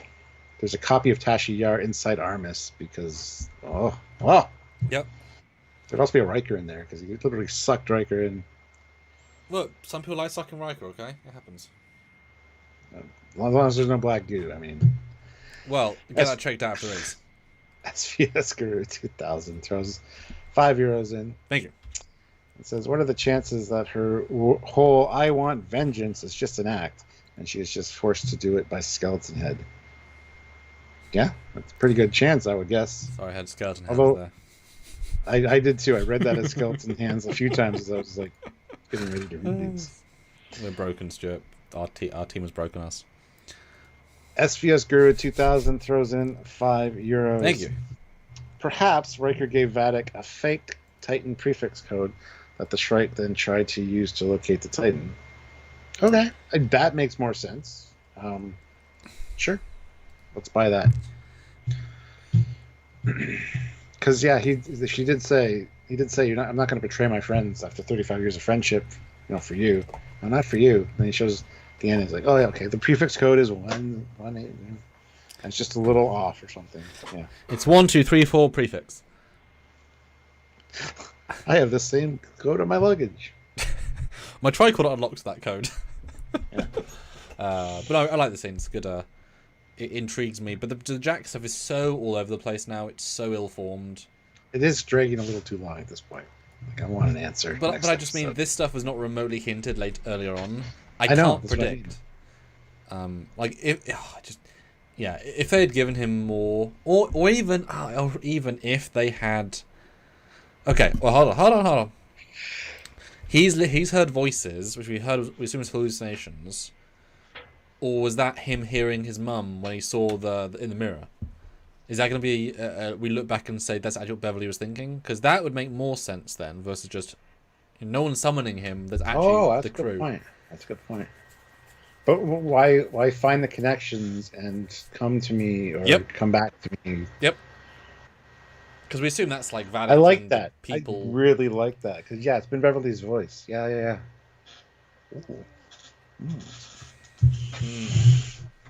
Because now we've opened up it to be not hallucination stuff. Yeah. But anyway, then back in open space. Alpha Quadrant, they're literally the most generic place they could have done. I love it. Yeah. Zero specificity. But a Vulcan ship happens to be there. So I guess they just randomly found a 250-year-old Vulcan ship wreckage that doesn't read as being 250 years old because Vadic believes they're in a firefight with them, despite the ship being hundreds of years old and a design that's total garbage. She absolutely believes it. And there'd be like residual like readings in space from like the firing of weapon. Like this makes no sense to me. Yeah, again, it's not a new Vulcan ship. They didn't really fight it, and it's not really doing anything. They had to find Vulcan wreckage. I mean, there was a Vulcan wreckage in the last battle that we saw. It's still spewing radiation because that's why they're having troubles reading. 250 years. Couldn't it be like an Oberth? Like, they have Defiance and Intrepids. How would it be any of the newer ships? You literally have a fleet from yesterday, like last week. Could have been a Burrell. Oh, that would have been nice. Klingon Bird of Prey attacked them. That would be kind of fun. Yeah, I'm sure the log that they read is false. Oh, yeah. But 100%. It's such weird. I don't know. I don't. And also, understand. they linger on it for so long. This little setup. It's all fake. I don't need it. I mean, we probably would have said if they hadn't, why is Vadic so stupid? But do you not think the lack of crew readings is a bit of a giveaway? And maybe you just like tractor beam them, shoot their weapons. I mean, there's other things you would do here if you were them for real. Yeah. And the Vulcan ship looks old in the next scene where they launch a shuttle. Speaking of, what is with take a shuttle, no transporters? Again, transporters are. We thought it was, like, does it demolecularize the changelings? Like, why are you not transporting aboard? But they beamed with the security officers in episode with Ro. I know they did. I know they did. I'm just saying, I don't know why that. I mean, it's going to obviously be answered, hopefully, but it just seemed odd to me. Although, shout out to you for realizing that big guy has a red beak, Yes. I hadn't caught that. Now he's a character. He's Redbeak. I do like her acting here, though. You know, do you hear tick-tock of the bell of the celestial clock? Because it's good. It's good stuff. Because the fact is, yeah, she's got out of time. This is obviously a trap. She's obviously being stupid. But how many times in Trek do we say, it's obviously a trap? Yes. But the best way to get through it is to spring the trap and hope the scriptwriters give us a way out. What? Nothing. Yes. So that's what it feels like, and I like the rationale here that she's absolutely like, shh, gotta go, do it now. Yeah, that means transport clearly is gonna mean something. I assumed it was just because the Vulcan radiation was gonna damn it, like you couldn't transport through that. Otherwise, because Stuart, if they had not have taken out transporters, she could have said beamed up the whole crew, because the shields are down, right? Like, it's a two-way beaming ability. Or they could have locked onto them. So I'm assuming that's what that's telling us. As with all missions where the transporter would save the day, you've got to remove them from play instantly. So I guess that's what it is. But yes, then random shuttle that I can't even see clearly leaves. Not sure where it leaves from, Stuart, because there's nothing under there. There's no shuttle bay in the orthos, but okay. Yeah, and then she checks her little wrist thing for life forms, and I counted. I think there's 53 life forms. Ooh, those red dots scattered all throughout the ship. Cool. It's great that hand scanner's more powerful than a ship scanner with a ship that's got like 5,000 weapons at point blank range. It's great that. It's really useful. You know, just let's not try and remodulate our sensors on the main ship. Let's use this hand scanner. That's good. But I do I like the fact they actually destroyed a corridor for some reason. Like one corridor they damaged. They knew they were going to dock in the hangar bay. Well, I guess they knew they were going to take a shuttle, so they knew to damage the one corridor from the shuttle bay just enough to look like a battle damage, despite no physical damage outside the hull from a space battle that didn't happen. Because you would think though that they would have said, Captain, as in Captain Vadok, the ship is out of power. It was a battle with the Vulcan ship. Any damage? No scoring marks. So how did it get damaged? I don't know. Is it a trap? Yes. There's no battle damage. How did they get damaged? So, I don't know why they even bothered doing battle damage if there's no exterior battle damage. Weird. Why the hell is spotlights coming from the outside of the ship? Those are not windows! And Dan says she might want to take the Titan and fly away, and if the plan goes wrong, she can escape on the shuttle. Yeah, but she can just beam off then. That is fair, but the Shrike should always be next to the ship, like just about next. But I do, you know, we'll get into later, but and also it kind of I'm sure you caught it, but the noise of the scanner is the Star Trek 3 noise. So it's great that she's using decades old tech. You know, Jack, it's not at all suspicious that the person they're after a giant battle happens to know where they are and meet them. No red flags to this. And it's not even like it's a hologram. There's no payoff to this in the immediate moment. It's like, what? Yep. But then it's a merry chase, and we activate. No. What does Vadok say? No. What does Vadok say? Because he tries to glean some information out of her. This is his moment to talk to her when she's at the high ground. He just says that everybody's dead, and she's like, not everybody. And he's like, where do you want to take me? Well, it's much better to show you than to tell you. That's it. That's pretty much what she says. So, SPS Guru 2000 throws in €5. I assume that is all damage from the previous battle in the Nebula that they didn't have time to clean up or repair. Yeah, but they'd know that damage, though. Yeah.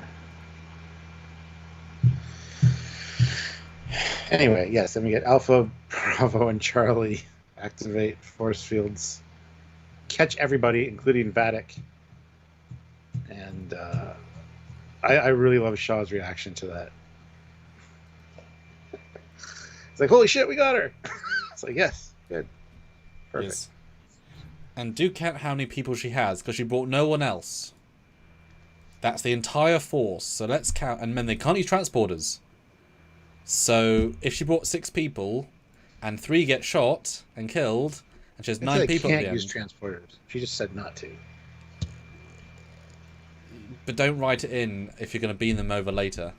I'm aware. I'm just saying that's not what she said. Well, but yeah, clearly she has like 5 people, and they're all whatever. Yeah. Now, why are they missing in this firefight? People are running down a corridor. They're literally running into fire. And his gun disintegrates. There's only 5 of them. And why didn't they have... Like, I know they want to capture them, as in, like, enforcers, but if there had been 10 security officers with phaser rifles at those 2 corridors, and it's done this... Vadik would have 1 person left, and he'd win. I don't get it. It feels very, very dumb, and also the action scenes are not well filmed. This director does not know how to do action, because it's pretty bad. It's not good. Everyone misses, except when they don't need to. Just shoot them. It's not bad. Yeah, I don't know, man. I don't know. Why the beaks? Seems like they should be Jem'Hadar. Well, yeah, but hopefully we'll get an answer to that question. Almost feels like we won't at this point, and I'm kind of upset about it. So then he runs into sickbay because he knows Vadik's going to be chasing him to sickbay, I guess, through a different door. I guess? How did she know who's going to sickbay? She can't... I don't know why you're asking me questions. I don't know the answers to these things. And I love how it changes the tension when he disintegrates somebody right out the gate. It's like, it's that easy. Hey, oops, there he is. Kill. It's like, what does that feel? A 5? There's only 5 of them. Needs to be his phaser, though, apparently. I get it. The jacked up phaser. But it's like in that scene, like, because later on there's 2 of them that they're behind force fields. He could just load the force field, boom, dead, boom, dead. I mean, he could win. There's just... Don't set up these situations if there's easy ways out. But Vadik comes in with a spotlight behind it that they've carefully placed for dramatic effect. I really wish she'd said something like, I hate cages. Kind of like the Changeling plot. And then she tells the guy not to shoot Jack. Yep, she shows her authority by saying stop. Do the guns not have stun? Because they'd win right there.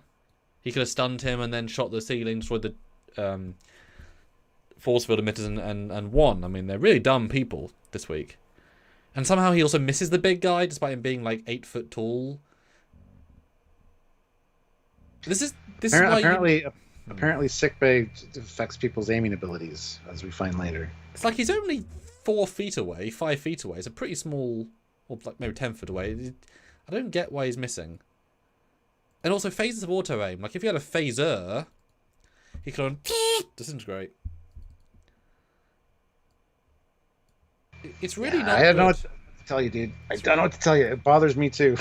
But it's very quick and done. I think it's done visually nice. Just doesn't make any sense. Logic, exactly. Don't think about it. And then why does he not try and break Vadik out? Because he could just shoot the walls and destroy the the Apollo emitters. Nope, just gonna run away and leave her. And then get cornered by Jack and Sydney, who corner themselves. Yeah. And did you notice how the big guy doesn't shoot Sydney at any point, despite her not being important to their plan whatsoever? Literally runs after her down a corridor, point blank range, doesn't do anything. Yep. I don't know, dude. It's just bad. I mean, these sorts of things lower the score. Just this level of crap, honestly, just lower the score. You know? Yeah. But then we cut to, we'll beam you out, guys. Don't worry. We got this covered. That was the plan the whole time. Yes. And again, tiny room. They're in the same hallway. They're literally down the hall, by the looks of it. But anyway, I hate that there's just a console stuck in the corner of a hallway. It just looks stupid. I'm sorry. Well, Stuart, you need that to connect to the room. The room that they're in. I don't know what it does room. You need nothing like that at all. But anyway. And why would you be connecting lore data to the mainframe still? Wouldn't you just have them disconnected? Yeah, that doesn't make any sense either. Like this is where the episode starts falling down a lot for me. A lot of these action beats and stuff, and just it's like okay, it's moving along, it's progressing, and it's keeping the pacing good, but literally don't think about this, guys. Just watch the pretty things. Don't try to logic any of it because you're not going to be able to. we'll get to the end point, which we need to be, but it's going to be silly to get there, maybe. So, and that's a problem. Don't shot-by-shot review this episode. Don't Trekyards it. No. Anyway, Lore locks them out. Lore! Lore! We got a trailer moment. Yep. Yeah. That's my only comment on that. Yeah. Then we get the whole... You've been hunting us this whole time. What do you want my son for? And this is actually really good. Because she's like, I took an oath to do no harm, but you're making me rethink it. And I love Vadok's reaction to it. It's like, you're adorable. This is like, it's supposed to be an interrogation, but it's no hope for me. That was really well done, by the way. Yes, you're gonna like kill not me. Action, good. Action, Yes. bad. Yes. People talking in corridors, good. Action, And then it's bad. good. Then it's good cop, bad cop. She's like, now I see. He's here to play understanding to your cruel. I love her acting.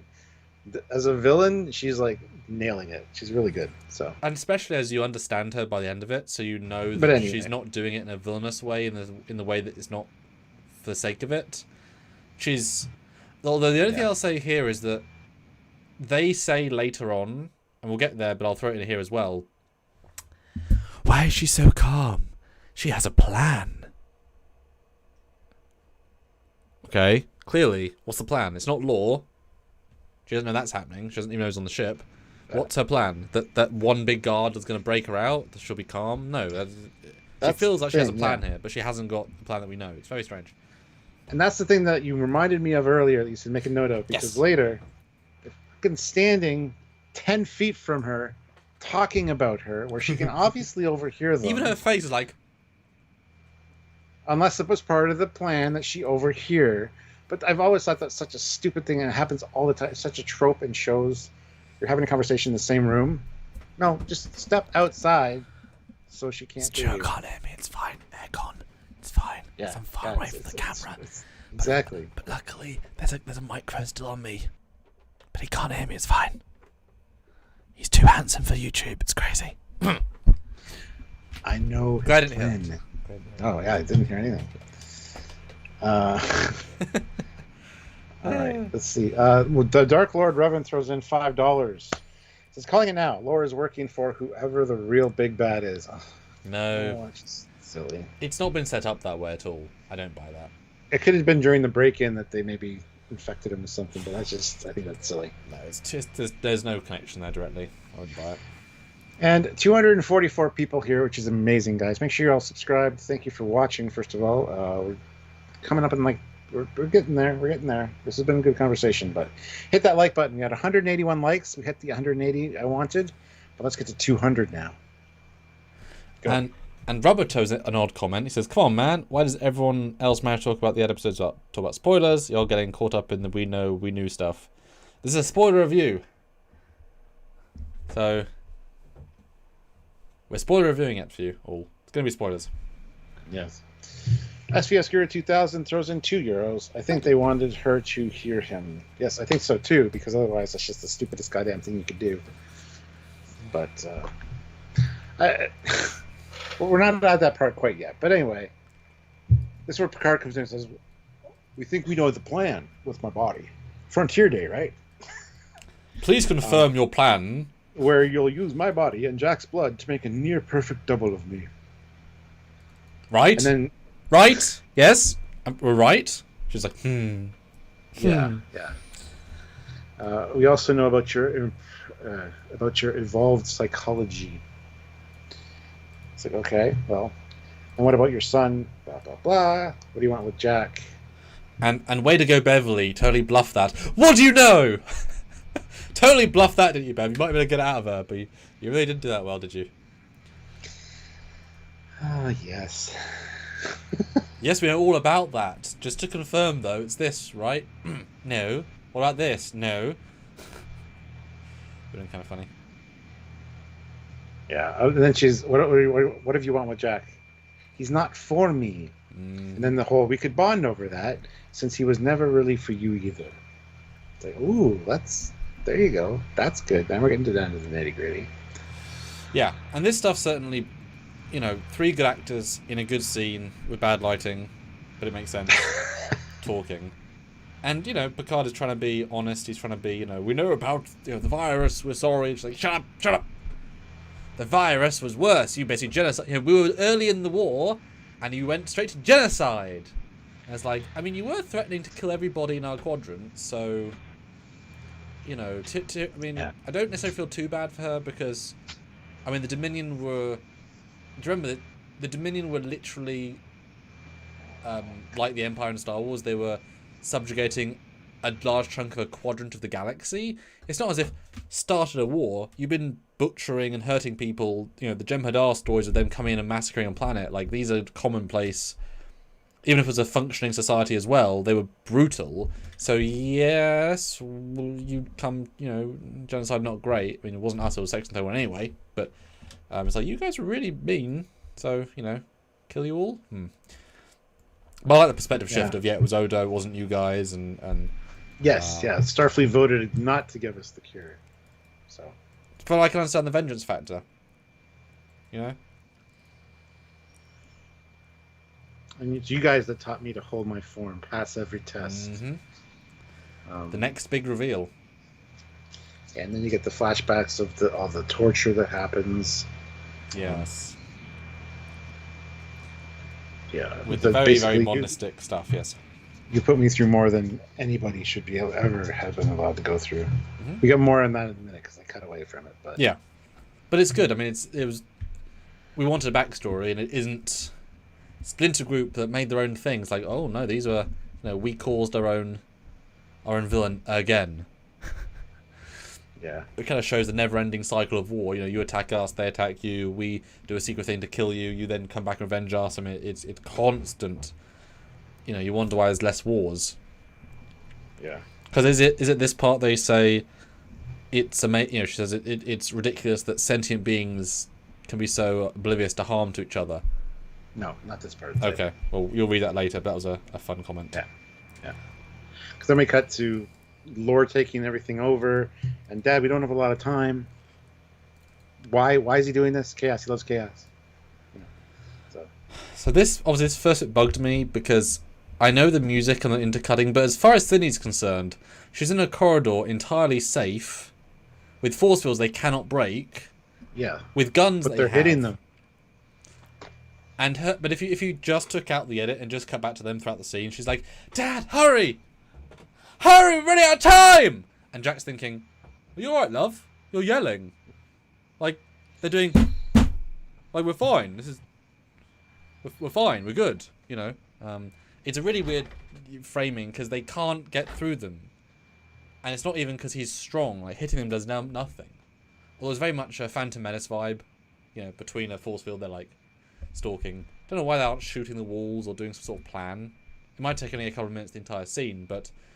and also, there's 3 force fields. We see the other entrance. They could have just lowered the 3rd force field and walked out the room. Like, no, they couldn't. I thought that too, but the red guy's behind that one.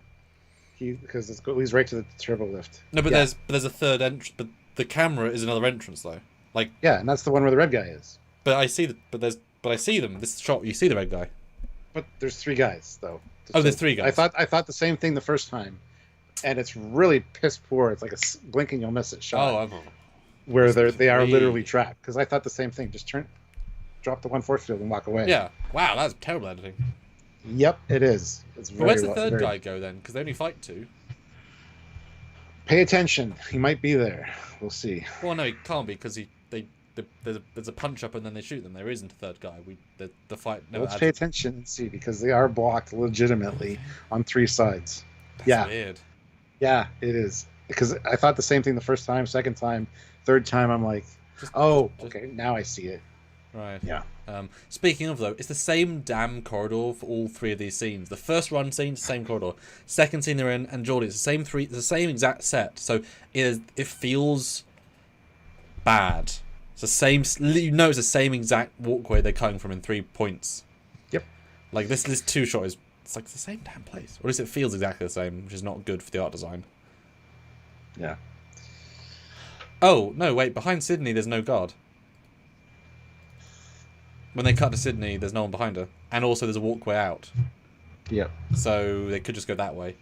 And a red Sure. door. Oh, a red door. Ooh. He's hallucinating a red door. Never saw that before. Ooh. Did you see that before, Stuart? No, I did not. Okay, that's kind of cool. Is I he have a hallucinating her then? I think he's hallucinating the clearness of the hallway That's behind cool. her, maybe. Okay. Huh. That was really subtle. Isle of Film throws in €2 and says, "Can't watch due to tiny human, but wanted to say hi."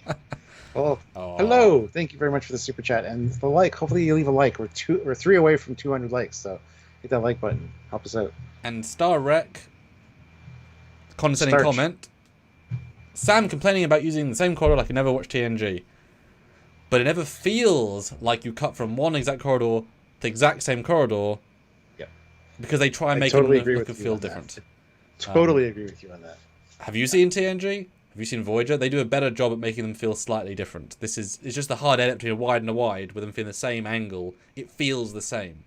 I find a shot in TNG where it hard cuts into identical sets that feel identical with zero lighting differences. I think it'd be hard pressed to find that.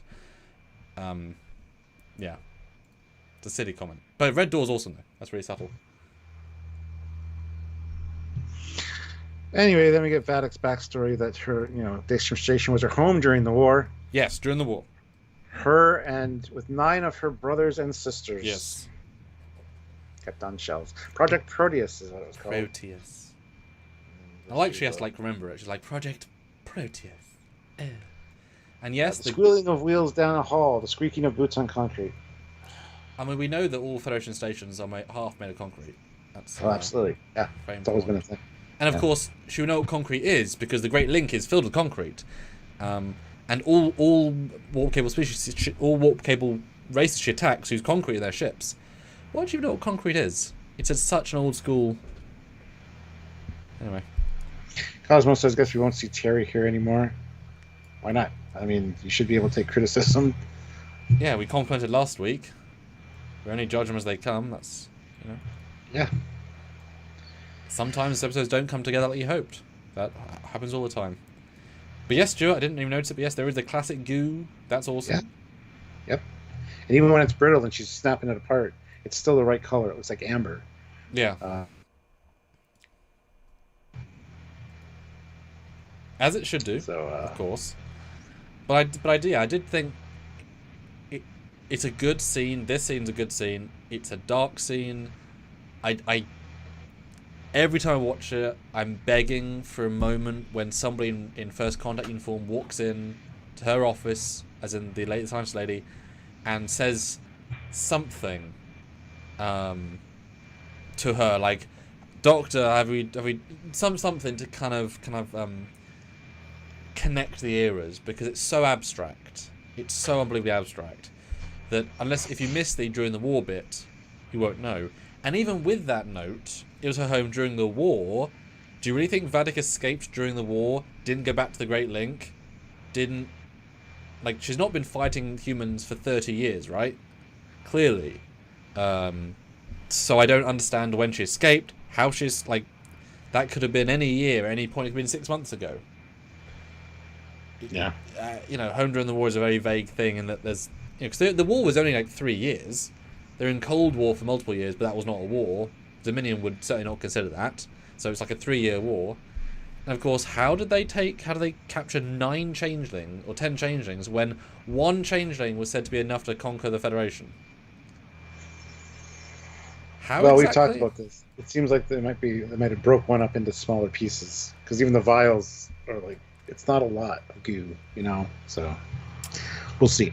And that's why they're connected. That way, the guy on the other end of the phone can basically manipulate her, because they're all part of one organism, perhaps. I don't know. But that definitely wasn't said in the episode, though. No, 100% no. It's just our guess. Now, there is a shot here of the torture, and there's also some drops of human blood laid out on a slide, which implies to me that this is where they were merging the blood with the goo that is the changeling to make this. Blagoo, we call it. Yeah. And this is also where she says, inflicted us with more pain than any being should ever be expected to endure. Yes. It's like, yeah, pretty brutal, honestly. And then turn us into weapons. Perfect, undetectable spies, able to drop into any species and spread chaos. But Stuart... And happy ending, though. You created the perfect monster. Oh, happy ending. Yeah. But of course, why would they work for the Starfleet that tortured them for years? I don't know. Unless they have some kind of control chip in them, or, like you said, an explosive bracelet or something. But then that'd be detectable. In the non-detectable, you can't put a bomb in them and not be detected in a non-detectable stealth situation. You need to be gassed sometimes. Yeah, we found out in a minute they put tholium-847 in or whatever. Linoleum. Anyway, but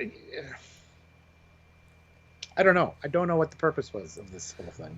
And classic for real. Vadic is the female changing from DS9. No, she isn't, because she was a prisoner during the war. The female changing was in the war. During the war. Prisoner after the war. And also, at the end of the war, we saw her healed after the war. Yes. Or as it was closing. So it's a very confusing scene. It really does double down on the harsh value of Starfleet. No one's in the right, really. But also, the Dominion were clearly, Section 31 clearly knew what they were capable of. Yeah. And do you really want to let them die? It's when you get the abstract of, get a changeling and study it, and then the scientist's like, well, study means torture, right? Because how else am I going to study it? You go more elaborate as you whatever, or she's just a Sloan agent. Sloan would do this. I have no hesitation. If that actor was still looking like Sloan, he could have walked in and said, "How's it going, Doctor?"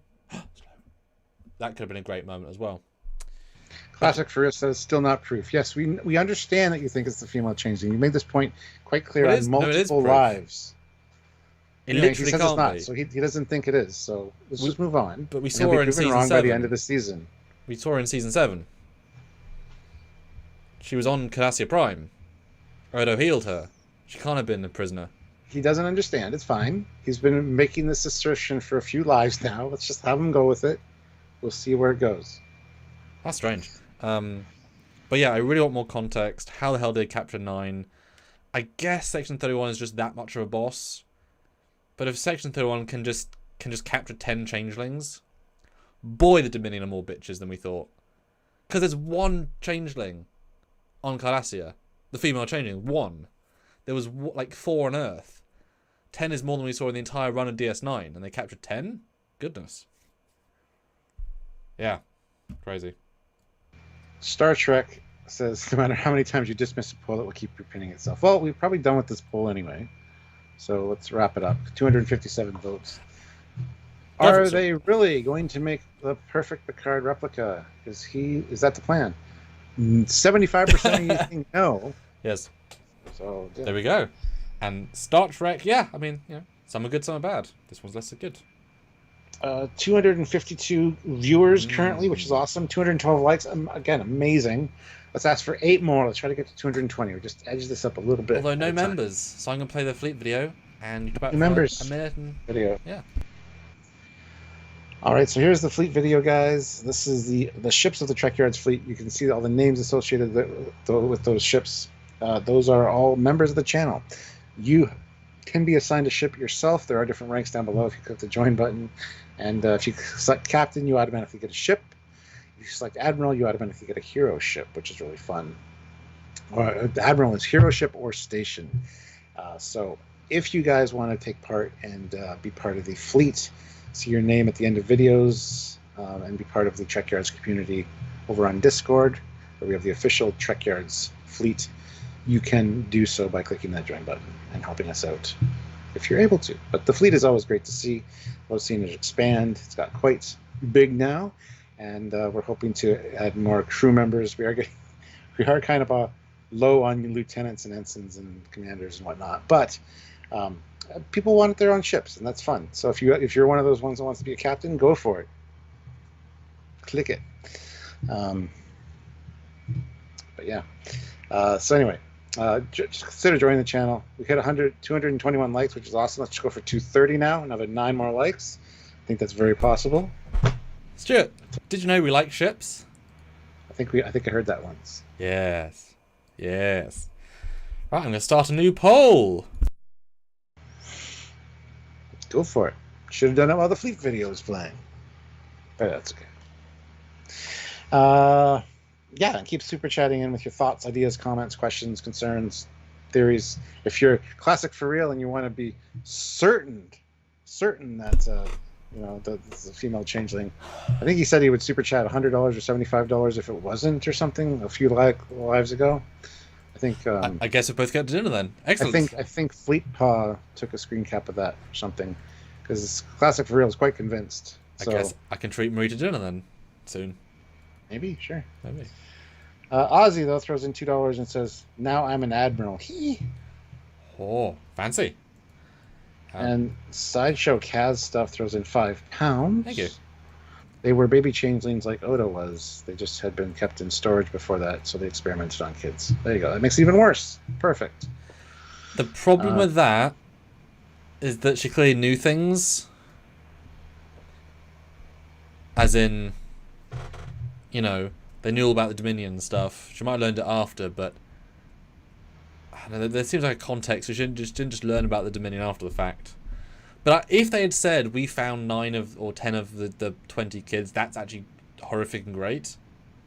Didn't say that, but it also explained why the goo is tiny. Either it's children changelings who were forced to stay children, or it's one changeling that they subdivided, then found a new identity by being subdivided, and then it basically split personality. Both are great, but neither were remotely said, so we can't say until we know. Yeah.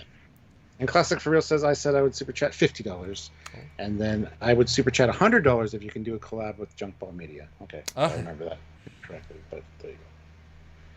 And lastly, Metallica Fan 1442 throws in £5 and says, "Thanks for the live stream. Really enjoying the discussions. Sorry not to be interactive tonight. Also, I got the promotion from Reliant to the Enterprise E. Well, there you go. Perfect. That's awesome. That's awesome. Yeah, we'll hope you can interact the next time. So we do like the fan communication. We love it. Yeah. So Beverly here says, so you evolve from biological experiments, and she says, yeah, and I'm able to pass it on to anyone who wants to join our cause. We link, and they accept a shorter life and eternal pain for the ability to fool those who took everything from us. As we speculated, this evolution came at a cost, because it wasn't really evolution, it was forced onto them. So yeah, I'm glad we called that. That was good. Yeah, that was nice, because you couldn't have that many changelings do all this, but well, this is where she says about the loss thing too, by the way, just so you know. About the loss? About feeling the pain, each other's pain. Yeah. But I wanted me to read this part, so. Yeah, but I mean, it doesn't explain why there's 2 hierarchies. There's foot soldiers who can't transform apparently, and ones that can, because if you all transform, why are you in bird masks? Why is there a big guy in a bird mask? You're shapeshifters. Like, honestly, I'd find it more scary if they were just always in Starfleet uniform, honestly. You know what I mean? If they were always replicating versus bird people. I get why they're bird people, because it means you have the same 7 stunt people who get killed in every scene, and you get more bird. I get that, right? It's why you have stormtroopers. They're the same 4 people. Fine. But yeah, I like the fact she could convert, and she obviously went to the Great Link at some point and said, hey guys, revenge on Isle 1, constant pain, yeah? Hey! So I like that. And it also makes her the mother, which explains why they follow her. She's the one that escaped, she's the one that brought new X-life, and probably she's the only one that actually this worked with. Of the 10, her non-genetics, because she's a shapeshifter, incorporated this effect and then made this. So I like that for sure, and it explains why, she's the big boss. And yeah, graphic that she took on the form of her destroyer. She is the State Puff Marshmallow Woman of... Yeah, to remind herself of the hate. It's wow. Great. Yeah, I mean, also and also cheap, because the same actress plays both roles for 12 seconds. And then, yes, Jack. Do you want to lose another son, mother? I'm English. And then a really good morph. Such a nice morph effect. Really, really nice. This line comes before the morph effect. Okay. which you wanted me to read. Absolutely. But before I do that, I want to read Jason's super chat of $5. Thank you. It's like the game we played in gym as a kid, a real version of the Blob. All right, so she says, how remarkable it is that an enlightened species can ignore each other's pain. Do you think she'd have kept your son from you if she could feel your loss? And that's when she does the morph to him, like, yeah. Good point. Which I kind of wish they went on for longer, but great. Again, the writing is great for the most part. It's just the action. So that I kind of wish she had done it more of a sense of, would she have ever told you the truth, Picard? I would eventually. Would she though? 24 years, you know, the idea of, how can people hurt each other? You know, this is a horrible thing to keep from the dad. It's really, really harsh. Obviously, he chose not to, so there's more, but she doesn't know that as Vadik. But, you know, you hurt Picard infinitely by not telling him he has a son. That's a horrible thing you did to him. It might have been for his own good or whatever, it's still horrible, so people hurt each other. And I do know love, I know all that stuff, you know, yeah. And then back to the force fields, which are being damaged by punching. Dad, the shield regulators are failing. You can beam us out if you're any time now. No, they're not. Well, I mean, Felicity's not an engineer, so she doesn't know Jack. She's wrong. She doesn't know Jack. He's right in front of her.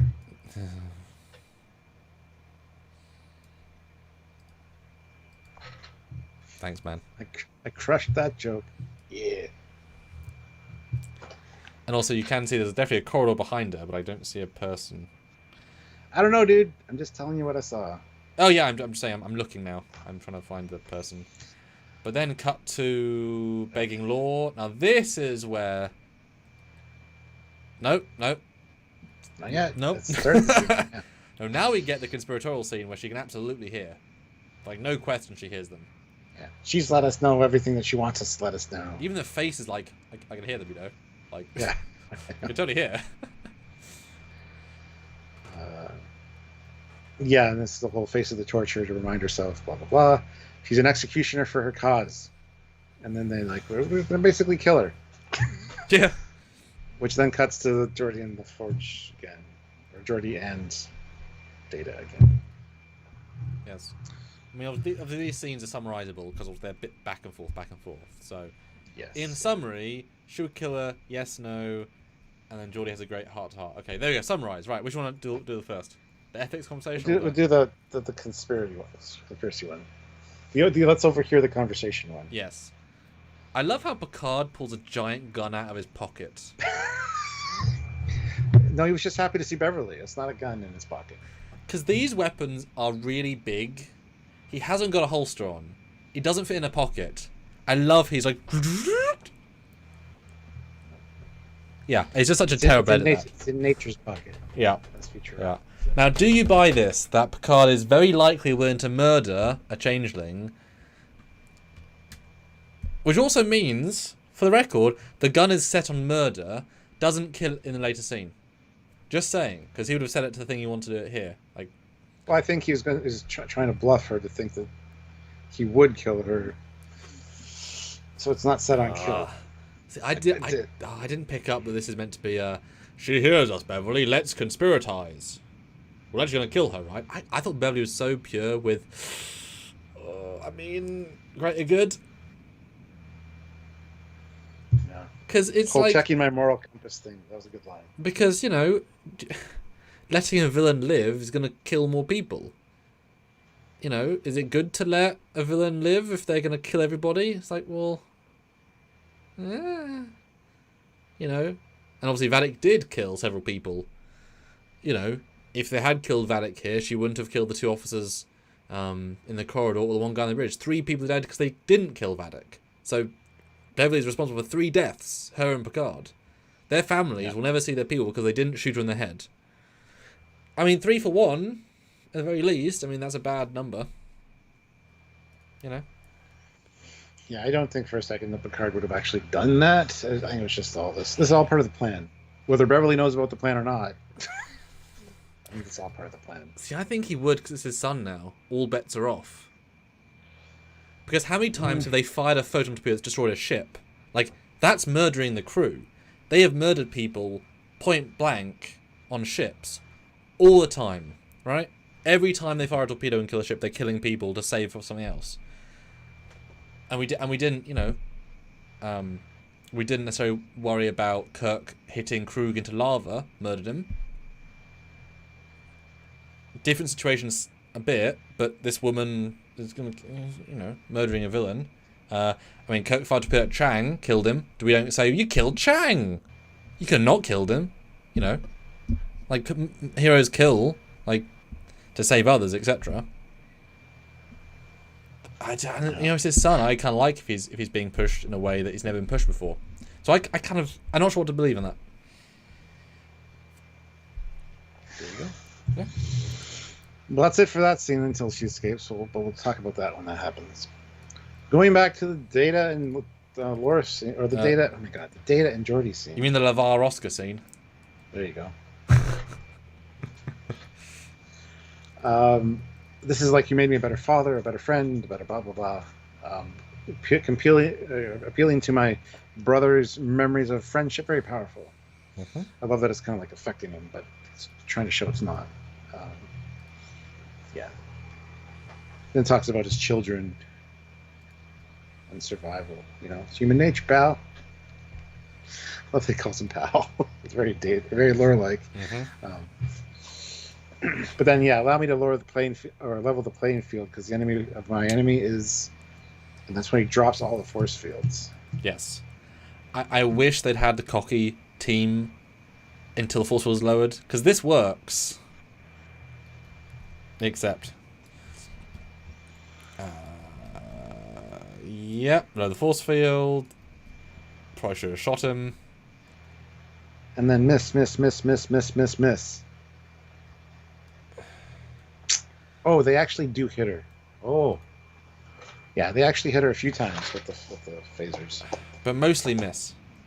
Yeah, but there's one or two shots where you see like psh. But suffice to say, they miss most of their shots at point blank. And also, Vadik doesn't stab either of them. Because she could have. We literally saw it in the last scene where she stabs her whatever. So Vadik chooses not to kill them both. Or flick their phasers away. Yeah. That's all she has to do. Nothing else. So Vadik is choosing to let them live. And it feels like they're choosing to let her live. It's not a well done scene. Because, boy, I bet every single compositor, who's as in CG artist, looked at the scene and said, oh, for God's sake, really? We've got to have two heroes miss 10 shots in 4 seconds and hold on it as if it was a hero moment. It's terrible and embarrassing. And they should be embarrassed for this moment. Next moment. Well, Bradley Thomas is the next moment with $5. Thank you. I felt like this was going to be an Ensign Lynch moment with Vadik. Yeah. Yeah, then all of a sudden the force fields break down. And yes, there are only 2 people here, which, what the hell? Anyway. But They put up a force field between the 2 of them. Yep. So they're separated. They got to fight their own battles. Mm-hmm. But clearly the guy in red was right behind her in that hallway, which you said was clear multiple times.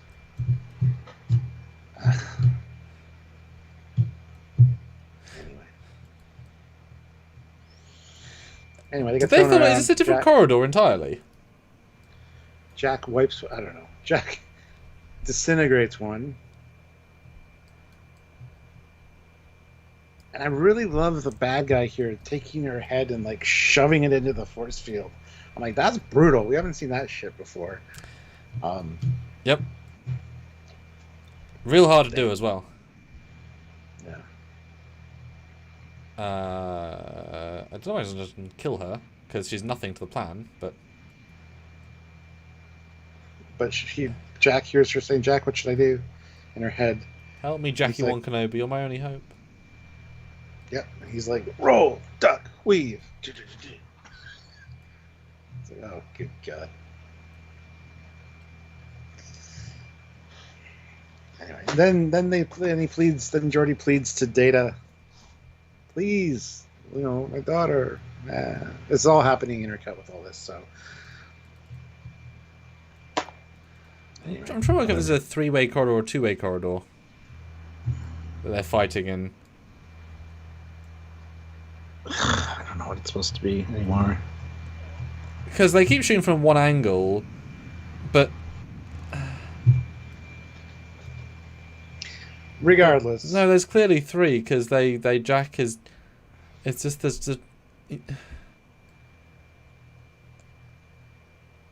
because the left and right of them doesn't work if it's a 2-sided corridor. Anyway, let's just move on. It's fine. Anyway, Geordi gets through to Data. Data is like, "I'm here, Geordi. I'll try to help." And anyway. Did you just blast past the emotional scene that LeVar did? It's just like, "Please, Data, please." No, it's more than that. The emotional scene was before, when he's saying, "You made me a better father, a better person, a better friend." That was like already way past. Oh, it was. Yeah, I was saving my comments on that. You find yourself catharsis of, "You mother effer, sacrifice yourself without me and say goodbye. You broke me, and then the memory of you fixed me," which I thought was lovely. You were a strong enough friend to mean that you're both the end and the beginning. That I was better. I mean, because we know they grew together as people, so they were better together. And he was kind of a father-brother figure to Data, looking after him. That probably helped with dealing with children, because Data was a child in essence for a bit, couldn't whistle, etc. And yeah, it feels like a relatively strong setup and payoff of why Data would fight Law. It isn't just the power of love, which sometimes that comes across in these sorts of stories. It's a bit more real, because it's also Data wants to help family, and family of family is family to him. At least you would imagine if Data was by himself in his brain, he'd say, your daughter is my family too, friend Geordie. So I buy all that the power of the connection that makes Data go over the edge to fight Law, who's just there to be himself for himself. I thought that was great, and yeah, LeVar did a great job. And I imagine I'd love to have seen Brent's face while having to look at LeVar, just throwing emotions at him, because the cutaways to Brent he's being Law, but as an actor to be just the intensity of the eyes, because LeVar's got very strong eyes, how do you not feel that? I imagine it's quite a hard scene to play. And I imagine the reverse shot, LeVar couldn't give the same energy, just to let Brent act in a removed way, because it was so impassioned. Was good. And yeah, Data wins. They do the whole shooty. They don't murder the guy for some reason. I don't know why Jack doesn't shoot him with his own phaser, because we know the phaser would disintegrate him. It's just why are we keeping a changeling prisoner? Don't do that. In a situation, don't. So I also blame Jack for the death of everyone else, because could have shot him here. Yes, sir. Bradley Thomas, though, $10. Thank you. 90 olds here in Detroit can be expected to park a car with driving through the front wall of any business, let alone accurately fire a phaser at a moving target. But he's not, though. He's 2. He's in a synth organic body. He hasn't got arthritis. He hasn't got any of the ill conditions of a... It's also point blank range. So they did hit it a few times, though. I don't think the screen caps I sent you had very good representation of that. There's also no recoil on phasers. So he can shoot as many times as he wants. It's going to hit very, very close to target. So, yeah. Yep. Then we get the whole... Did you just do that? What? Trust me, it's me, Sidney. We gotta go. And I liked pointing the phaser at him, because of course, well, do you think the context is that he took over her, or he just influenced her decisions? That's an important clarification. I think it makes sense that he influenced her actions, but he was also doing the exact same movements, which implies that... So I honestly don't know. I think it was a direct link in, and using my kung fu to make you do kung fu kind of thing. Yeah. So Stuart, it is a three-way corridor because Vatic comes down the third damn way. Sure. Because they're staring at both sides. So there is a third way. Vatic isn't behind them. Because the corridors are small. She looks off to the side. The way I thought it was that she was coming down the same corridor that Sydney had her back to, but she looks to the side. It's just fucking confusing. It's just fucking confusing. So. And then they run... Because they know it's a three-way set, and they can't... They try not to show it, because it's obvious. But anyway, I like the Sydney thing. It's just weird. It's weirdness is all what it is. And then yeah, Vatic, let's run. Vatic doesn't think to run. Walks up to the guys like, come on, friend. Let's come kill him together. I would have been nice if she had put some goo in his brain to reanimate him. Very small note, but it's like, is this guy killable? Is he special? I don't know. No? Yes? I don't know. Then we get them checking the Daystrom manifest, referencing Project Proteus. Yes. And the formula they were exposed to contained Thelonium 847, which is a half-life, blah, blah, blah. We can trace them with that. As soon as they do the trace, located Deck 9, boom, boom, two of them. I'm assuming the context is that they downloaded this from Lord Data's brain, because they wouldn't have access otherwise. I think that's why it was loaded into connected. They were downloading this kind of stuff. Yeah. Then we get Crazy Hair Shaw doing his thing, shooting people.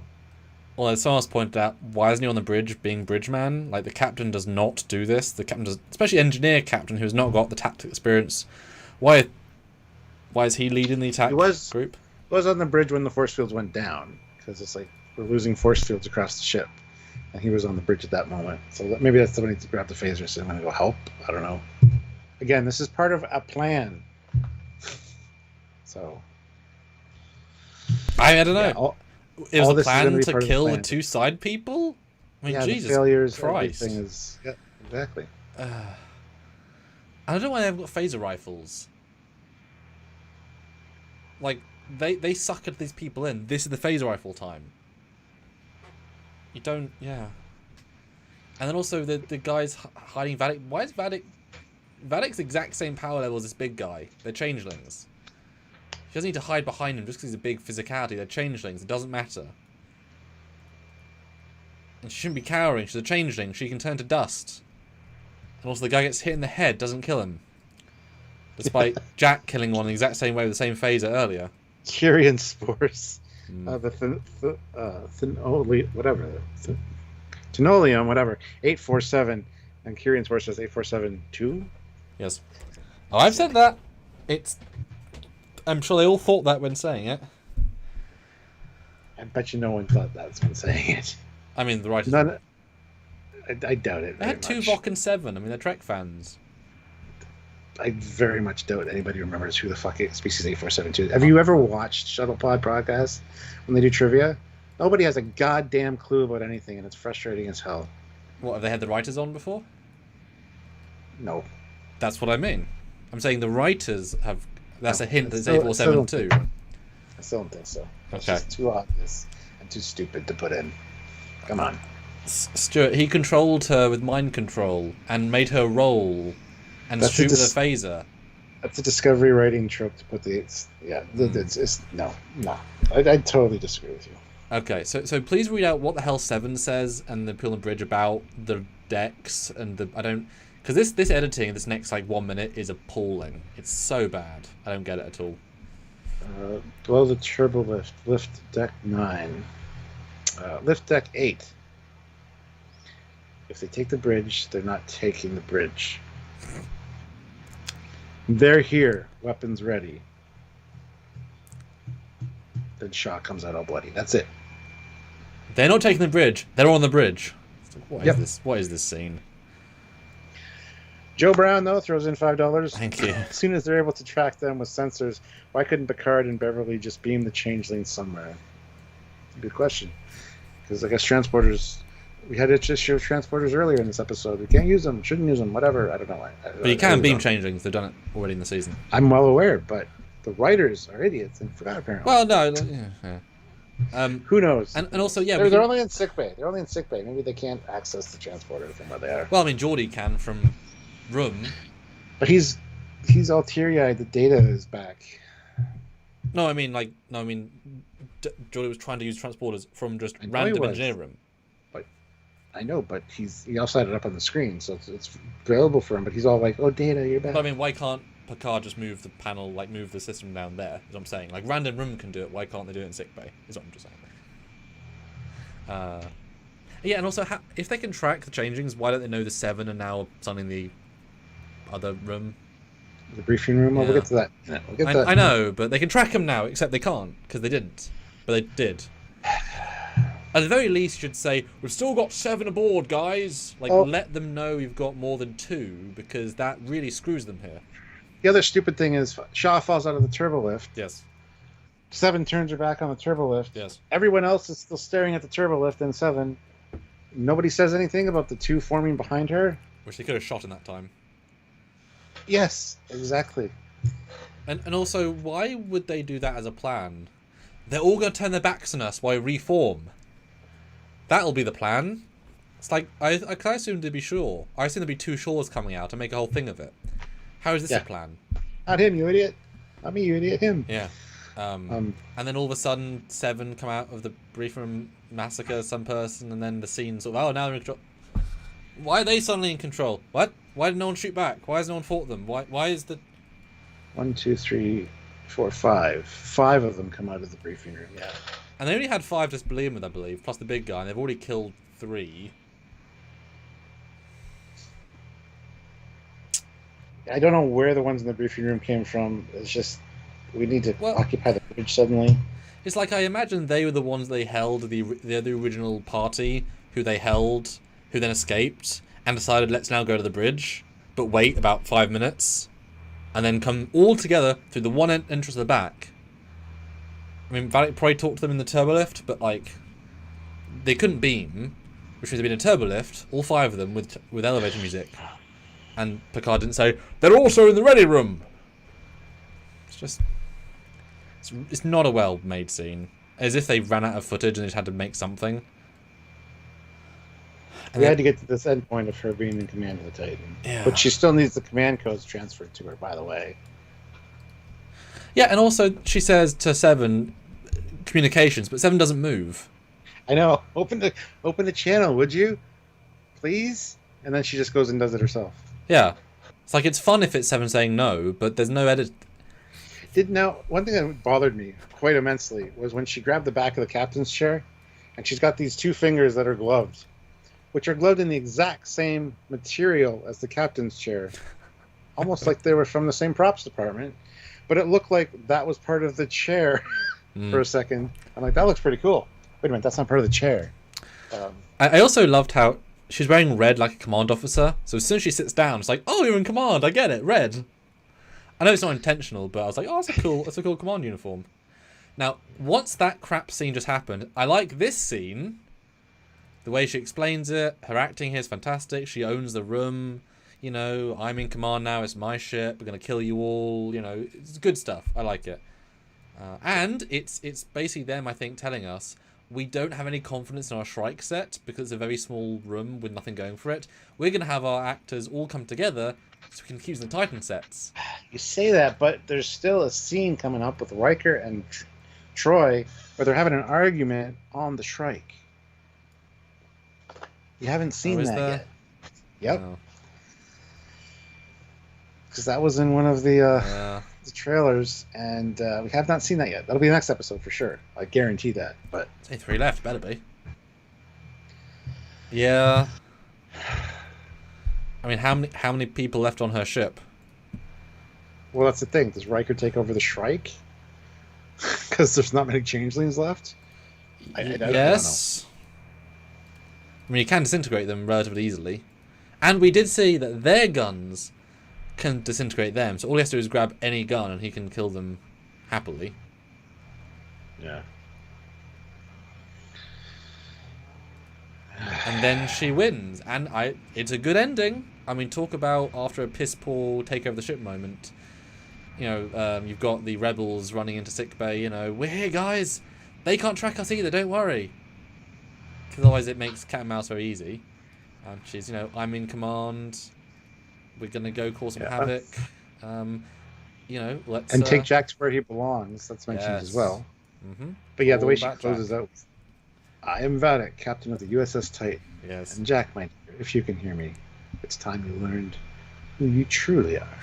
Da, da, da, da, da, da. And then, the closed captioning continues. Because we get a reveal. I don't think they're supposed to do this. They screwed it up.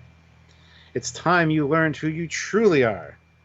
Captioning sponsored by CBS. That's what he is. He's captioning sponsored by CBS.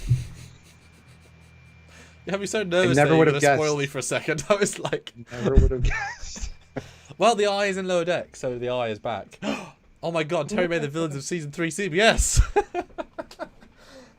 They were the villains of the other seasons, let's be fair. All right. That's it. That was it. They're at the end.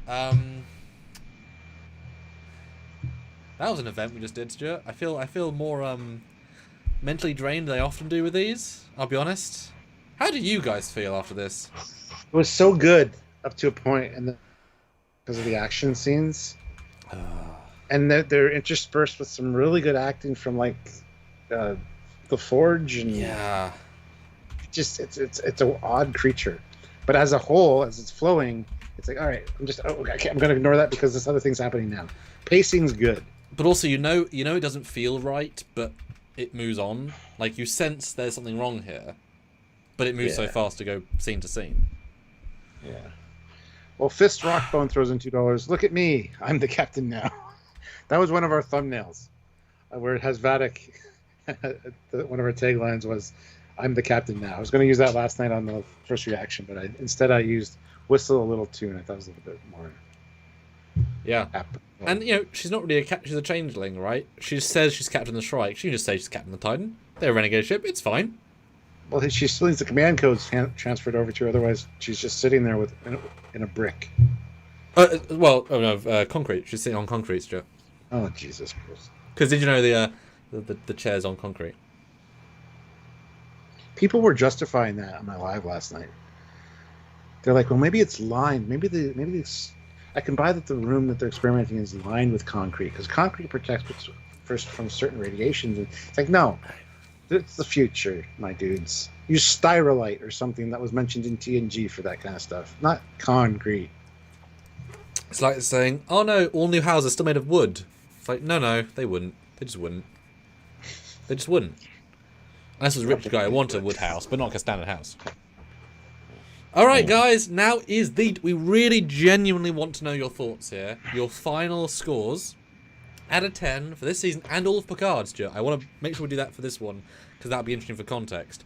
Oh yes. Guys, put in your scores, super chat your scores for Stuart. We'd love to have a few more of those, and I'll do the non-super chat. All of your scores put in. But also, I'll close out the poll, because I asked, how was the action scenes of this episode? 43% good. 44% okay at best. Only 13% bad, so I think you guys are being quite positive on it. It's good.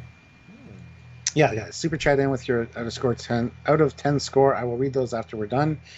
If you just want to put your regular your score in the regular chat, Samuel will read those. But I'd like to get another 4 likes to get up to 250 likes to close. That would be awesome. And yeah, super chat in your thoughts, your comments, any last words you have about this episode. We want to get the last super chat word slot in there. So, and there's a new poll. What did you think of this episode overall? Good, bad, okay, and then it closed on me. Excellent, I believe. Or amazing. Yeah, just so we can summarize it as well, percentage-wise, because whatever. So, Stuart, please give me final thoughts and be detailed, because we really, really, we cut this up down to the bone. So I'd love to know your overall thoughts. All right, it's worse than I thought, having gone through it with you.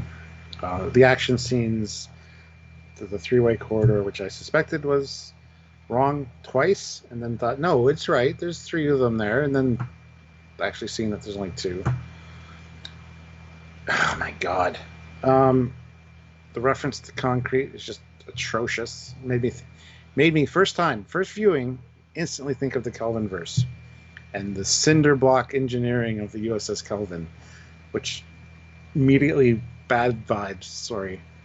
Anyway, so that being said, a lot of exposition. Learned about Vadic and the changeling thing. Still some answers are there, or some questions are there, while some things were answered. It's really an odd feeling, but I'm glad we got this out of the way, because hopefully the next 3 episodes are going to be fantastic. The missing of the changelings, the shooting of other changelings when they don't disintegrate, but sometimes they disintegrate. It's all kind of random when that happens. The 5 just pouring out of the briefing room happened just then. I don't understand. There's a lot of problems with this, but the good things are, I mean, seeing the Titan kind of hovering in the Chintaka system debris, that was kind of cool. There's some nice visuals that way. Not a lot of shipborne in this, unfortunately. Even the shuttle going from the Shrike to the Titan was an awful scene, though, honestly. Oh, Stuart, just briefly, Stephen Cockings put a comment if you want to just read out briefly. 6 out of 10, disappointing compared to the rest of the season. Oh, that's kind of where I'm driving at. Hold on. You're supposed to read that one because it's not Super Chat. But it's my dad. I know, but... He can hear my voice any day, Stuart. He can't hear your voice any day, unless he phones you, but he hasn't done it before. So close out, I mean, the Jack stuff came out of nowhere, being able to read thoughts and control people. Just like, okay, this better... I want to get answers for Jack soon. It's starting to become Picard season 2 of PTSD. Let's make something that should be explained in 2 episodes, last 5. It's getting a little old at this point. Let's get that cleared up, first of all. Picard was all right in this episode. Beverly was pretty good. Geordi and Data were awesome. Those scenes were really good. Getting that little hint that there's something else going on with Picard that's not aromatic syndrome. Nice little hook there. Let's explore that. But let's please answer the Jack thing. I'm just getting sick and tired of that already. I don't know. That's kind of where I'm at. It is worse having gone through it and breaking it down. You're not meant to linger on the scenes. Yeah. Now, I want to give you some context here for your own scores here, because that's be very... No, you don't have to do that. You don't have to. I don't want to hear it. Okay. I'm just scoring it. Okay. Just scoring it. Okay. This is going to get a 6.8 out of 10 for me for this season. For all of Picard, it's still going to get a 6.5 because or 7.5. Sorry, 7.5. Okay, so yeah. Because it was the rest of Picard just fucking awful. Let's be honest. Yeah. Okay. But the pacing, boom, boom, boom, boom, boom, all beats were all good. I think it's a fun first watch because it's like, okay, some answers, action's happening. Okay, cool. And before you have really a chance to think about anything, you're on to the next thing. So I think the pacing and stuff is done well. It's just when you linger on things or think about them, it starts to fall apart pretty fast.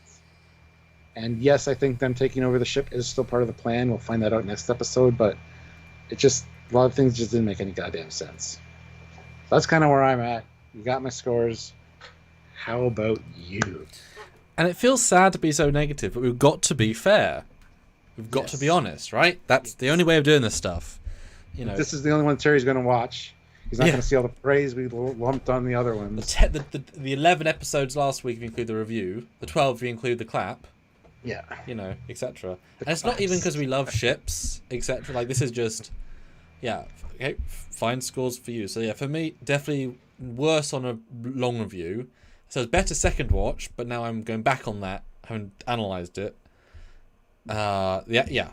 Action stuff was not good. That takes out so much. The overuse of the sets now is an issue because they look worse in the dark, and so now it's like with at least less arena, but they don't do any favors. The Jack stuff doesn't work overly well. It might work in after fact, but not super well. Sydney is off. Sydney's her worst performance as well as the daughter, because that energy that she brought in the flirting, it was fun, and it's not really here. The other daughter's good. Mika's good, but thought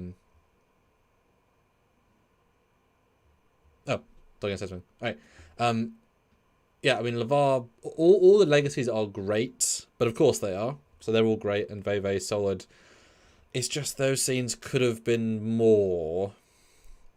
And when you have things that sort of have the lingering taste, and the ending is just hits you like a wad of bricks of Blair. And it's funny, yeah, Tim Russ by Tuvok at the start, a strong start, but then the ending is so relatively weak, at least except for the last like 1 second. Like I said, it's the cheapest of the season.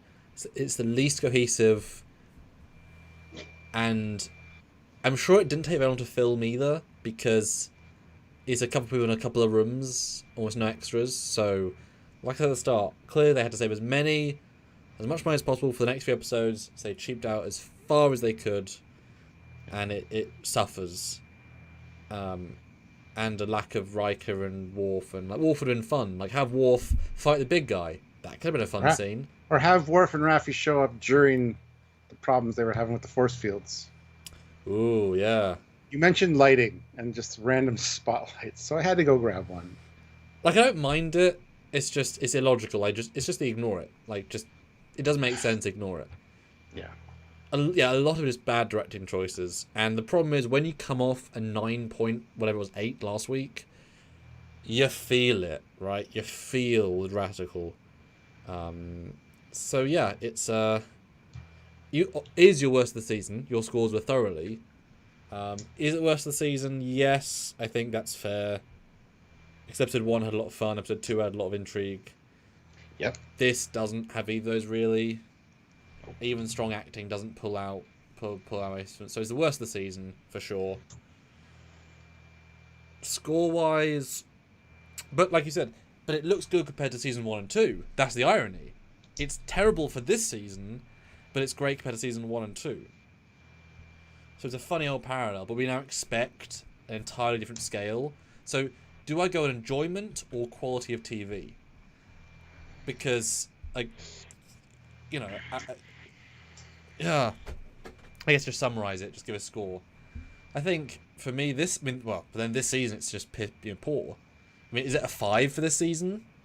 Because this season's so good, right? But that's not fair because I enjoyed it more than a 5. But quality-wise, it's probably a 5 compared to them. Exactly. Yeah. Because it's not good compared to them. Yep. So it might even be a 3 compared to the season if you actually look at quality of episode. But that's not how you really measure these things. It's more just, you know, you like in theory you could have 10 9.3s in a season. That's how we score things. It's more just a quality of enjoyment, whatever. I think I want to go for a 7, so slightly more than you enjoyed it. I don't think I'll go a 6. 6 feels too harsh. Okay. So a 7 for me. All of Picard, I think you're about right. I'll probably match you at 7.5. So I'm a little stronger than you because I appreciate some of the small writing choices. But yeah, I mean, it's still, you know, my lowest score was an 8.2. So it's 1.2 lower, which isn't that much. But yeah. I do think that in retrospect, this shit might bomb. Because rewatch it for an entire season, it might be this giant black mark of an episode. I think so. When you watch them back to back to back to back. I think we need to get some stuff out of the way. And we owe this buddy of ours a director slot. Well, there you go. Take this episode, maybe. I don't know. I just think in retrospect, this might end up being below a 5 in the rewatch. Honestly. This retrospective is going to be fun. Yeah. So there you go, guys. Really want to know what you guys think. Super Chat scores. You, Stuart. Last Super Chat chance. Put your thoughts in. Yes. And we love you, Terry, but you make better episodes than this. And we can't wait for X3. Yeah. All right. Classic for Real throws in $5. Foley. Tell Cockings that Geordie's fake and real daughters are really super cutie hotties. And that's a concrete fact. That's the concrete fact he was getting at. Grant McGregor, $25. Thank you so much. Please watch Star Trek Prodigy. We need a 3rd season. Yes, we absolutely do. Yep. Make it. Do it. We want it. Yep. We need it. Sean T throws in $2 with no comment, but thank you so much, Sean. And Jason 6690, who's been a member for 37 months at the rank of lieutenant, says, when the whole season ends and you binge watch the entire season as one big movie, this episode won't feel as bad. I agree. But it's still going to be like I need to go to the washroom or I need to get some popcorn segment, I think. Well, yeah, I mean, all the action stuff I'll just tune out for, because it's just bad. The stuff with Vadek, good, but chunk of it... Yes, Vadek's fantastic. That's the only thing I should say. Amanda Plummer did an amazing job with the character. This, like, bad for me. Like it's just brilliantly psycho. It's silly, but not contrived. Yeah. Yeah, it feels characterful. Ooh, Jill47 says 5 out of 10. I just felt pissed off after watching it for the rest of the day. Jill, you're so positive with not everything, but with so many things. So if it hit you, that says a lot. Todd Walker, $2. Thanks for all the great reviews, guys. Well, thank you for watching. We do try. All right, so let's get some non-super chats. Okay, so we are at the 6-7 range. Yeah. We've got 7 out of 10, 7 out of 10, 6 out of 10, 5 out of 10, 7 out of 10, 6.4, 7, 7, 6, 8, 3, 2, 1, 7, 7, 7.5, 8, 6, 7, 7.5. A lot of maintaining the scores here. 6.5, 9.2 on the Picard scale. It's not fair though, is it? 7.2, 6 out of 10, 7. 9.4 from Ozzy. So one of the best of the season. Ozzy, my man. 5 out of 10 again for Jill. 5 out of 10 from Joe. 10 out of 10 for Donnie, obviously. From Ozzy to Donnie. Always 10. 7. 7, 8.9. 7, 7.5, 8.4, 7, 2. Mm-hmm. 6.7. Concept-wise was 9. Execution was 6. That's fair. I like that. Yeah. 9.5 for Tim Russ. He did a great job. I forgot he was in this. I know, yeah. 7.5. Well, he wasn't. I mean, Tubok wasn't. Yeah. 8 out of 10. 10 out of 10. Donnie, yep. Ollie was right. You always get a perfect score. All Trek is perfect. Jill was getting 5. 6.5. 7. 7. 8. 8. 7. 6. Feels like everyone is on board the exact same score bracket. We got a mass dingo that says C+. So it's a good rating system right there. Yeah. This is why people have often asked, when you review things, if you like all Trek, that's great for you. But to appreciate the good, you've got to recognise the bad or the okay. If everything is a 9 out of 10, then nothing is a 9 out of 10. Yeah, exactly. Yeah.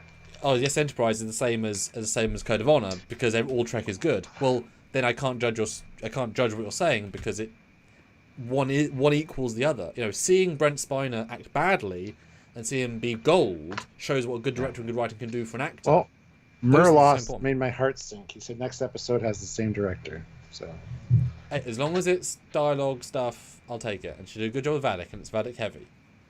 I'm okay with that. Just don't give her action. That is true. The dialogue was all good from pretty much everybody. Even Shaw, that little moment of, oh shit, we got her, was great. So, yeah. Dear me. Well, whew. I feel mentally drained after that, Stuart. Yeah, I feel like I just took something without lube. Wow. Okay, a little bit further than I was going to go, but Wow. Yeah. I need to move on. I need to do something. Yep. Thank you guys for watching. I guess Todd Walker has the last super chat word with thanks for all the great reviews, guys, which is a good one to end on. It is. So thank you so much. I can briefly pimp my fan film, if that's okay. Oh, yes. And our content this weekend, of course. Make sure you check all that out. Yes, we have and next week we'll be having a live talking about Starfleet Academy. Yes, we will. A whole live discussing that possibility. Yes, we will. So I just released a fan film as this live was just about to start. My 8th of 12 months. I've released many now.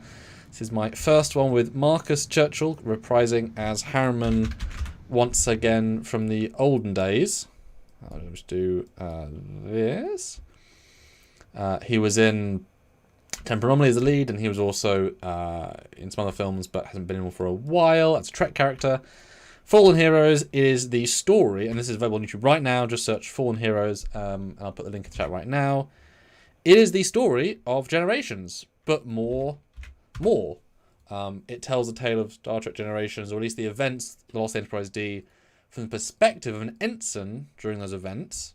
So obviously he's been interviewed after the fact. So you have the great, hindsight, which plays a big part into the narrative.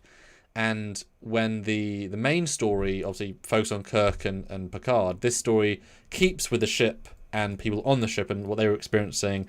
I try and deal with a few plot holes that might have come up from the storytelling, etc. A few things like why the Enterprise didn't keep firing torpedoes, etc. Stuff like that you're thinking, well, why didn't it happen?